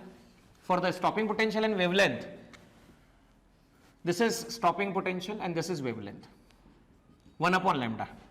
ये ग्राफ बना ऐसा, m equal to tan theta मतलब स्लोप, स्लोप की वैल्यू hc बाई E आपके पास में, और hc बाई E और ये वैल्यू जो आती है वो आपके पास में 5 बाई E वैल्यू निकल कर आती है। ठीक है ना, तो यहां से हम बहुत सारे कंपैरिजन करेंगे और लैम्डा के टर्म में कंपैरिजन हो चुका है। अभी एक और बात देख लेते हैं, kinetic energy that is EVS H C minus या H nu minus H nu naught. तो आप Vs को क्या लिख रहे थे, h बाई ई लिख रहे थे, nu minus H nu naught upon E. अब देखो इसको ऐसा भी लिख सकते थे H C upon E lambda minus H C upon lambda naught into E. तो स्टॉपिंग पोटेंशियल को एच सी बाई ई इसे लिखा जा सकता है 1 upon lambda minus 1 upon lambda naught. ठीक है ना स्टूडेंट्स। तो स्टॉपिंग पोटेंशियल को एच और सी के टर्म में भी निकाला जा सकता है। अब देखो काइनेटिक एनर्जी को कई बार एक्सप्रेस किया जाता है H nu minus H nu naught. ठीक है, kinetic energy H C by lambda minus H C by lambda naught. Kinetic energy H C 1 upon lambda minus 1 upon lambda naught. लेकिन ये expression valid तब होता है जब आंसर जूल में निकालना हो। जूल में निकालना हो तो आप निकाल सकते हैं, लेकिन अगर आपको इलेक्ट्रॉन वोल्ट में निकालना है तो H इंटू सी का प्रोडक्ट 12400 लिखना चाहिए। तो काइनेटिक एनर्जी का एक्सप्रेशन आ जाएगा 12400। लैम्डा किस में लेने की जरूरत है, एमस्ट्रॉन्ग में। लैम्डा नॉट किस में लेने की जरूरत है, तो एमस्ट्रॉन्ग में। तो ये आंसर आपके पास में इलेक्ट्रॉन वोल्ट में आंसर निकलने वाला है। ठीक है ना स्टूडेंट्स। तो अगर इलेक्ट्रॉन वोल्ट में काइनेटिक एनर्जी निकालनी तो यहां से निकाल सकते हैं। तो आइए स्क्रीन की तरफ चलते हैं, कुछ और छोटी छोटी बातें रिवाइज करते हैं और आगे सारे क्वेश्चन को एक साथ सॉल्व। देखिए स्टूडेंट्स, मैं आपको सजेस्ट करूंगा कि आगे प्रॉब्लम सॉल्व करने से पहले आप ये जो स्क्रीन शेयर कर रहा हूं मैं आप लोगों से, मतलब ये जो बताया गया है इसे जरूर पढ़ें। ये वाली बात आप जानते भी होंगे तो एक बार जरूर पढ़ें। सब पॉइंट्स आपको रीड करने हैं, आप ही के लिए बताए गए हैं ताकि आप कोई पॉइंट मिस ना कर जाएं। ये वाला पॉइंट भी आपको पढ़ लेना है। आइंस्टीन फोटोइलेक्ट्रिक इक्वेशन बता चुका हूं, उसमें बताया था। ये वाला पॉइंट भी मैंने अभी डिस्कस किया।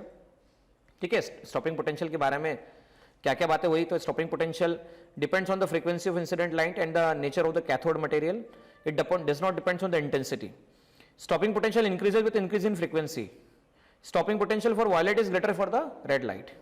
अब यहाँ स्टॉपिंग पोटेंशियल देखो, maximum kinetic energy of electron के न्यूमेरिकल इक्वल होता है इलेक्ट्रॉन वोल्ट में, जो मैंने आपके सामने बोर्ड पर भी डिस्कस किया।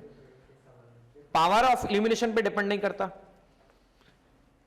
काइनेटिक एनर्जी का भी इक्वेशन लिखा था, उसी को प्लॉट करेंगे तो इस तरह का ग्राफ मिलने वाला है आपको। अब इंटेंसिटी और करंट का ग्राफ जो मैं पहले भी शुरुआत में बता चुका हूं, जब इसी लेक्चर के प्रीवियस सेगमेंट में। ये बात मैं आप लोगों से बोर्ड पे चल के जरूर डिस्कस करूंगा कि ये इंटेंसिटी का किस तरह से कंसर्न है। ठीक है, लेकिन अभी नहीं करूंगा, सबसे आखिरी में करने वाला हूं मैं बाद में। ये यहां पर देखिएगा स्टूडेंट्स, सेम ये डिस्कशन भी हम कर सकते हैं जो उसी इक्वेशन पे बेस्ड था, जो भी मैंने अभी डिस्कस किया आप लोगों से। मैं ये थ्योरी लेक्चर्स में बता चुका हूं, लेकिन जाते जाते एंडिंग करते करते इस लेक्चर में बात मैं वापस से रिवाइज करा दूंगा क्योंकि इंपॉर्टेंट कर्व है। देखिए स्टॉपिंग पोटेंशियल फ्रीक्वेंसी के ग्राफ आपने और हमने भी ये देखा। For the same frequency the kinetic energy, maximum kinetic energy for different photo currents और incident intensities varies as shown in the figure. Intensity और मैक्सिमम काइनेटिक एनर्जी के लिए बराबर है, सेम फ्रीक्वेंसी के लिए अलग अलग इंटेंसिटी पर काइनेटिक एनर्जी का जो वेरिएशन है वो इस तरह से बताया जाता है। ये एक्सपेरिमेंटल ग्राफ है जिसे आपको लर्न करना है, इसके ऊपर कुछ भी नहीं, क्योंकि रिवीजन करते समय इतना सफिशिएंट है।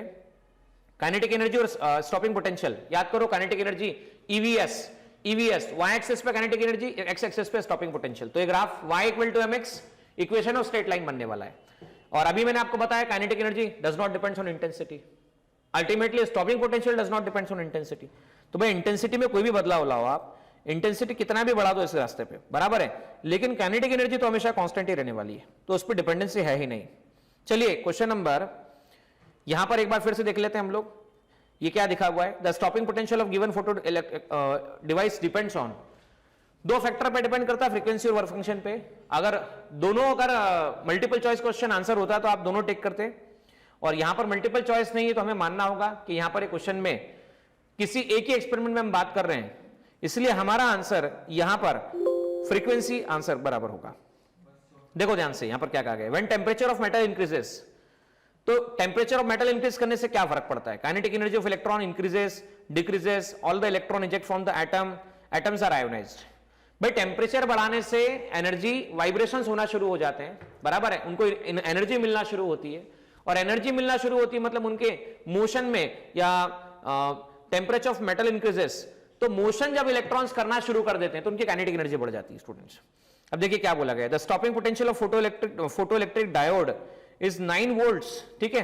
what is its velocity, the stopping potential of photoelectric diode is 9 volt, E by m की वैल्यू दे रखी है, तो आपको स्टॉपिंग वेलोसिटी के बारे में जानकारी देना है कि किस तरह से इसकी वेलोसिटी निकाली जाएगी। तो आइए बोर्ड पर देखिए किस तरह से आंसर। देखिए स्टूडेंट, यहां पर kinetic energy kinetic energy EVS stopping potential, देखिए kinetic energy EVS y equal to mx graph भी प्लॉट किया जाए तो मैंने अभी डिस्कस किया था, स्टॉपिंग पोटेंशियल स्ट्रेट लाइन था। अब आइए इस पे half M v maximum square EVS V maximum twice EVS upon m, यहाँ ई बाय एम की वैल्यू क्वेश्चन में गिवन है 1.8 10 to the power 11, stopping potential 9 है, 9 टू जा 18, 18 इंटू 1.8, 1.8 में एक 10 से मल्टीप्लाई कर दिया 10 की पावर 10, 18 का स्क्वायर 18 बाहर आ गया, 10 की पावर 10 रूट से बाहर आएगा 5 आएगा, 5 आएगा तो 1.8 के टर्म में 10 टू द पावर 4 लिखा जा सकता है, जो कि हमारा आंसर डी ऑप्शन करेक्ट है। स्टूडेंट क्वेश्चन 2012 में आए हुए क्वेश्चन में क्या कहा गया है, फोटो इलेक्ट्रिक इफेक्ट है, ठीक है,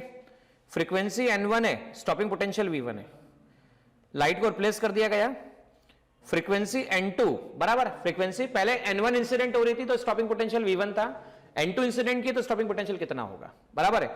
तो यहां पर एक बात देखो बेटा, मेटल लिया फ्रीक्वेंसी इंसिडेंट किया, सेम मेटल पे अदर फ्रीक्वेंसी इंसिडेंट किया, मेटल नहीं बदला, और मेटल नहीं बदला मतलब वर्क फंक्शन नहीं बदला, और वर्क फंक्शन नहीं मतलब हम वर्क फंक्शन को एलिमिनेट कर सकते हैं। तो चलिए बोर्ड पर और देखिए स्टूडेंट्स, यहां पर पहले मेटल सरफेस का वर्क फंक्शन मैंने 5 मान लिया, फ्रीक्वेंसी इंसिडेंट की मतलब एनर्जी इवन इंसिडेंट की, आइंस्टीन फोटोइलेक्ट्रिक इक्वेशन से काइनेटिक एनर्जी फर्स्ट, और काइनेटिक एनर्जी को लिखा जाता है EVS1 जो अभी हमने डिस्कस किया, तो EVS1 equal to hν1 minus 5, EVS1 equal to hν1 minus 5, तो यहां से VS1 आ चुका है, और अगर फाई निकालना चाहो तो h upon E n1 minus VS1 आता है।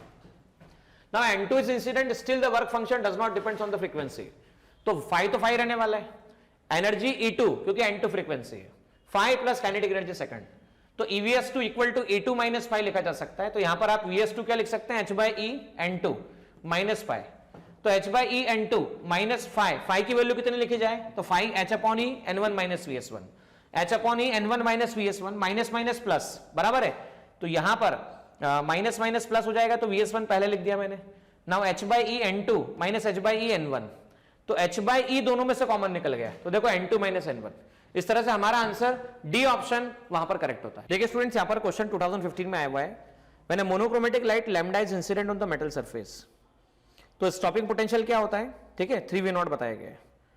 अब सेम मटेरियल सेम सरफेस, वापस देखो हिंट क्या है, जब सेम सरफेस बोला इसका मतलब फाई चेंज नहीं हो रहा है, illuminated with the light of wavelength 2 lambda, तो स्टॉपिंग पोटेंशियल की वैल्यू v0 हो जाती है। तो आपको बताना है कि थ्रेशोल्ड वेवलेंथ मतलब मैक्सिमम वेवलेंथ, अच्छा थ्रेशोल्ड वेवलेंथ बोला इसका मतलब फाई निकाल लो, और फाई को लिख दो बाद में h न्यू मतलब hc बाय लैम्डा नॉट, उससे सॉल्व करेंगे हम। तो आइए बोर्ड पे सीखिए किस तरह से। देखिए स्टूडेंट, यहां पर क्या है, मान लीजिए मैंने मेटल का वर्क फंक्शन माना फाई, आइंस्टीन फोटोइलेक्ट्रिक इक्वेशन से इंसिडेंट एनर्जी दो जगह पे यूटिलाइज होती है, वर्क फंक्शन और काइनेटिक एनर्जी। काइनेटिक एनर्जी के एक्सप्रेशन को लिखा EVS incident energy minus phi. अब देखो शुरुआत में इंसिडेंट वेवलेंथ लैम्डा है तो स्टॉपिंग पोटेंशियल 3v0 है, तो मैंने E रहने दिया, EVS को 3v0 लिख दिया, hc by lambda minus phi आपके पास में अवेलेबल है। Now 3ev0 hc by lambda minus phi, इसे ऐसा लिखा जा सकता है, बराबर है। अब क्या इंसिडेंट वेवलेंथ को डबल कर दिया तो स्टॉपिंग पोटेंशियल v0 है, तो हमने क्या कर दिया, वापस से इस इक्वेशन को लिखा, देखो EVS EI minus phi, EVS EI minus phi, EV0 hc by lambda के प्लेस पे 2 लैम्डा माइनस फाई। अब देखो ये वाली इक्वेशन फर्स्ट इक्वेशन और सेकंड इक्वेशन को डिवाइड कर दिया, मतलब तो फर्स्ट इक्वेशन है 3v0 3ev0 divide by ev0, अब ये हो जाता है आपके पास में कितना, hc by lambda minus phi, और ये हो जाता है hc by 2 lambda minus phi. अब इससे क्या फर्क पड़ा, EV0 कैंसिल हो गया, बराबर, और इधर से हमने क्रॉस मल्टीप्लाई कर दिया, तो ये इस तरह सॉल्व करने पर आंसर देखो क्या हुआ, 3hc by 2 lambda minus phi, तो 3hc by 2 lambda 3hc by 2 lambda minus 3 phi hc by lambda minus phi. अब माइनस 3 फाई को उधर ले चले गए, प्लस फाई हो गया, hc बाय लैम्डा को उधर लाए, माइनस 3 hc बाय लैम्डा हो गया। सॉल्व किया तो hc बाय लैम्डा 2 लैम्डा और 2 फाई निकलता है, तो फाई को 2 को नीचे बजा तो hc बाय 4 लैम्डा आता है। अच्छा फाई क्या है, तो फाई है वर्क फंक्शन, और वर्क फंक्शन को आप क्या लिख सकते हैं, तो आपको पता है वर्क फंक्शन को आप लिख सकते हैं h न्यू मिनिमम, या फाई को लिख सकते हैं आप hc बाय लैम्डा नॉट मतलब मैक्सिमम। तो यहां पर आपने hc बाय लैम्डा नॉट लिखा, hc कैंसिल हो गया, तो लैम्डा नॉट की वैल्यू 4 लैम्डा आती है, जो उस क्वेश्चन का डी आंसर था। देखिए यहां पर क्या कहा गया है, light of wavelength lambda is less than the threshold wavelength incident on the photosensitive material, incident wavelength is decrease so that the emitted photoelectrons are moving with the same velocity, then the stopping potential will तो बेटा stopping potential की value जो है वो increase होगी। और आप पूछेंगे ऐसा क्यों होगी, तो चलिए बोर्ड पर देखिए कैसे होगी। देखिए स्टूडेंट्स, यहां पर हम जानते हैं आइंस्टीन फोटोइलेक्ट्रिक इक्वेशन से E इक्वल टू होता है 5 प्लस काइनेटिक एनर्जी, और आप ये भी जानते हैं kinetic energy equal to E minus 5 लिखा जाता है, और काइनेटिक एनर्जी को लिखा जाता है E into VS, half m mass of electron maximum velocity का square. Now hc by lambda minus 5। अब देखो लैम्डा को अगर आपने कम किया तो लैम्डा को कम करने से hc बाय लैम्डा की वैल्यू बढ़ जाएगी, मतलब ये वैल्यू पहले से बढ़ जाएगी।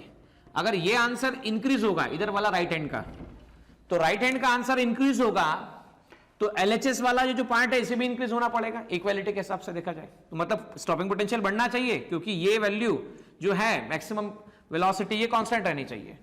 तो अगर भाई ये इंक्रीज हुआ तो इसे भी बढ़ना होगा इक्वालिटी के एस्पेक्ट से, इसलिए यहां पर हम कहेंगे स्टॉपिंग पोटेंशियल विल इंक्रीज। यहां पर क्या बोला गया, light of wavelength is incident, lambda is incident on the surface, तो तब स्टॉपिंग पोटेंशियल V है। जब लाइट ऑफ वेवलेंथ 3 लैम्डा, मतलब उसकी वेवलेंथ को ट्रिपल कर दिया जाता है, तो स्टॉपिंग पोटेंशियल की वैल्यू V/6 हो जाती है। तो आपको थ्रेशोल्ड वेवलेंथ निकालनी है या कट ऑफ वेवलेंथ निकालनी है। एक बार फिर आइंस्टीन फोटोइलेक्ट्रिक इक्वेशन को यूज करके हम ये प्रॉब्लम सॉल्व कर पाएंगे। चलिए बोर्ड की तरफ और देखिए किस तरह से होता है। देखिए स्टूडेंट्स, सेम मटेरियल बोला है, मतलब वर्क फंक्शन सेम है। शुरुआत में इंसिडेंट किया लैम्डा, तो स्टॉपिंग पोटेंशियल V, और 3 लैम्डा तो स्टॉपिंग पोटेंशियल V/6। तो E equal to 5 plus kinetic energy, EVS equal to E minus 5, hc by lambda minus 5 EV आ गया आपके पास में। Now stopping potential EVS2, second stopping potential, incident wavelength second minus 5। Stopping potential की value V/6 लिख दी, hc by 3 lambda minus 5 लिख दिया। अब फर्स्ट और सेकंड को जब हम डिवाइड करते हैं तो देखो EV डिवाइड बाय EV/6 आ जाता है, EV by 1 divide by EV/6। Now hc by lambda minus 5, hc by 3hc by lambda, hc by 3 lambda minus 5, EV cancel 6 by 1 आता है, hc by lambda minus 5, hc by 3 lambda minus 5, cross multiply 6 hc by 3 lambda minus 5, hc by lambda minus 5 आता है। Now 6 hc upon 3 lambda minus 6 pi hc upon lambda minus 5। अच्छा, minus 6 पाई उधर जाएगा तो plus 5 हो जाएगा, और 6 hc बाय 3 लैम्डा, तो ये हो जाता है 2 hc बाय लैम्डा, बराबर है 2 hc by lambda minus hc by lambda, तो hc बाय लैम्डा आता है, hc by lambda equal to 5 pi. अच्छा, 5 क्या है, तो 5 वर्क फंक्शन जिसे कहते हैं minimum energy required to take electron outside from the surface, और 5 को रिप्रेजेंट किया जाता है hc by lambda threshold. Threshold मतलब cut off wavelength, maximum wavelength. Now इस तरह से 5 लैम्डा हमारा आंसर होगा, जो कि D option correct option. Welcome students, यहां पर 2018 में आए हुए 2 क्वेश्चंस थे, ठीक है। तो 2018 में क्वेश्चन क्या बोला गया, in photo cell frequency of incident radiation is increase by keeping other factor constant, तो स्टॉपिंग पोटेंशियल पे क्या असर पड़ेगा। तो देखो स्टॉपिंग पोटेंशियल के बारे में आप और हम जानते हैं, stopping potential is given as h nu minus 5, तो stopping potential is h upon E nu minus 5 by E। तो स्टॉपिंग पोटेंशियल सारे फैक्टर को छोड़कर केवल 2 बातों पर डिपेंड पड़ता है, एक इंसिडेंट फ्रीक्वेंसी और वर्क फंक्शन। तो भाई फ्रीक्वेंसी बढ़ा रहे बराबर, तो factor frequency of incident radiation is increase, तो देखो फ्रीक्वेंसी के बढ़ाने पर ये फैक्टर कांस्टेंट है, स्टॉपिंग पोटेंशियल की वैल्यू बढ़ेगी, देखो बढ़ेगी, तो यहां पर इंक्रीजेस में आंसर है, कौन सा आंसर देखो बी ऑप्शन यहां पर करेक्ट है, इंक्रीजेस, ठीक है। अब क्या बोला गया है, स्टॉपिंग पोटेंशियल और फ्रीक्वेंसी का ग्राफ, देखो एक ही इक्वेशन पर based, y equal to mx plus c, और स्टॉपिंग पोटेंशियल y एक्सेस पे स्लोप आ गया h बाई x एक्सेस पे फ्रीक्वेंसी, और इंटरसेप्ट है नेगेटिव, तो नेगेटिव इंटरसेप्ट और स्लोप लेस देन 90, तो m equal to tan theta, और tan थीटा की वैल्यू कितनी, तो tan थीटा की value h by.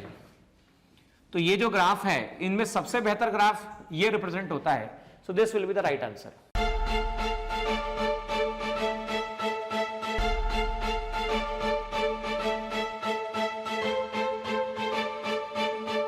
Purohit academy, main branch Prabhat Chowk, MJ college road, Lokmanya हॉस्पिटलच्या बाजूला, जळगाव, आणि पांडे क्लासेस जवळ, बंधन बँके शेजारी, ट्रॅफिक गार्डनच्या समोर, जळगाव।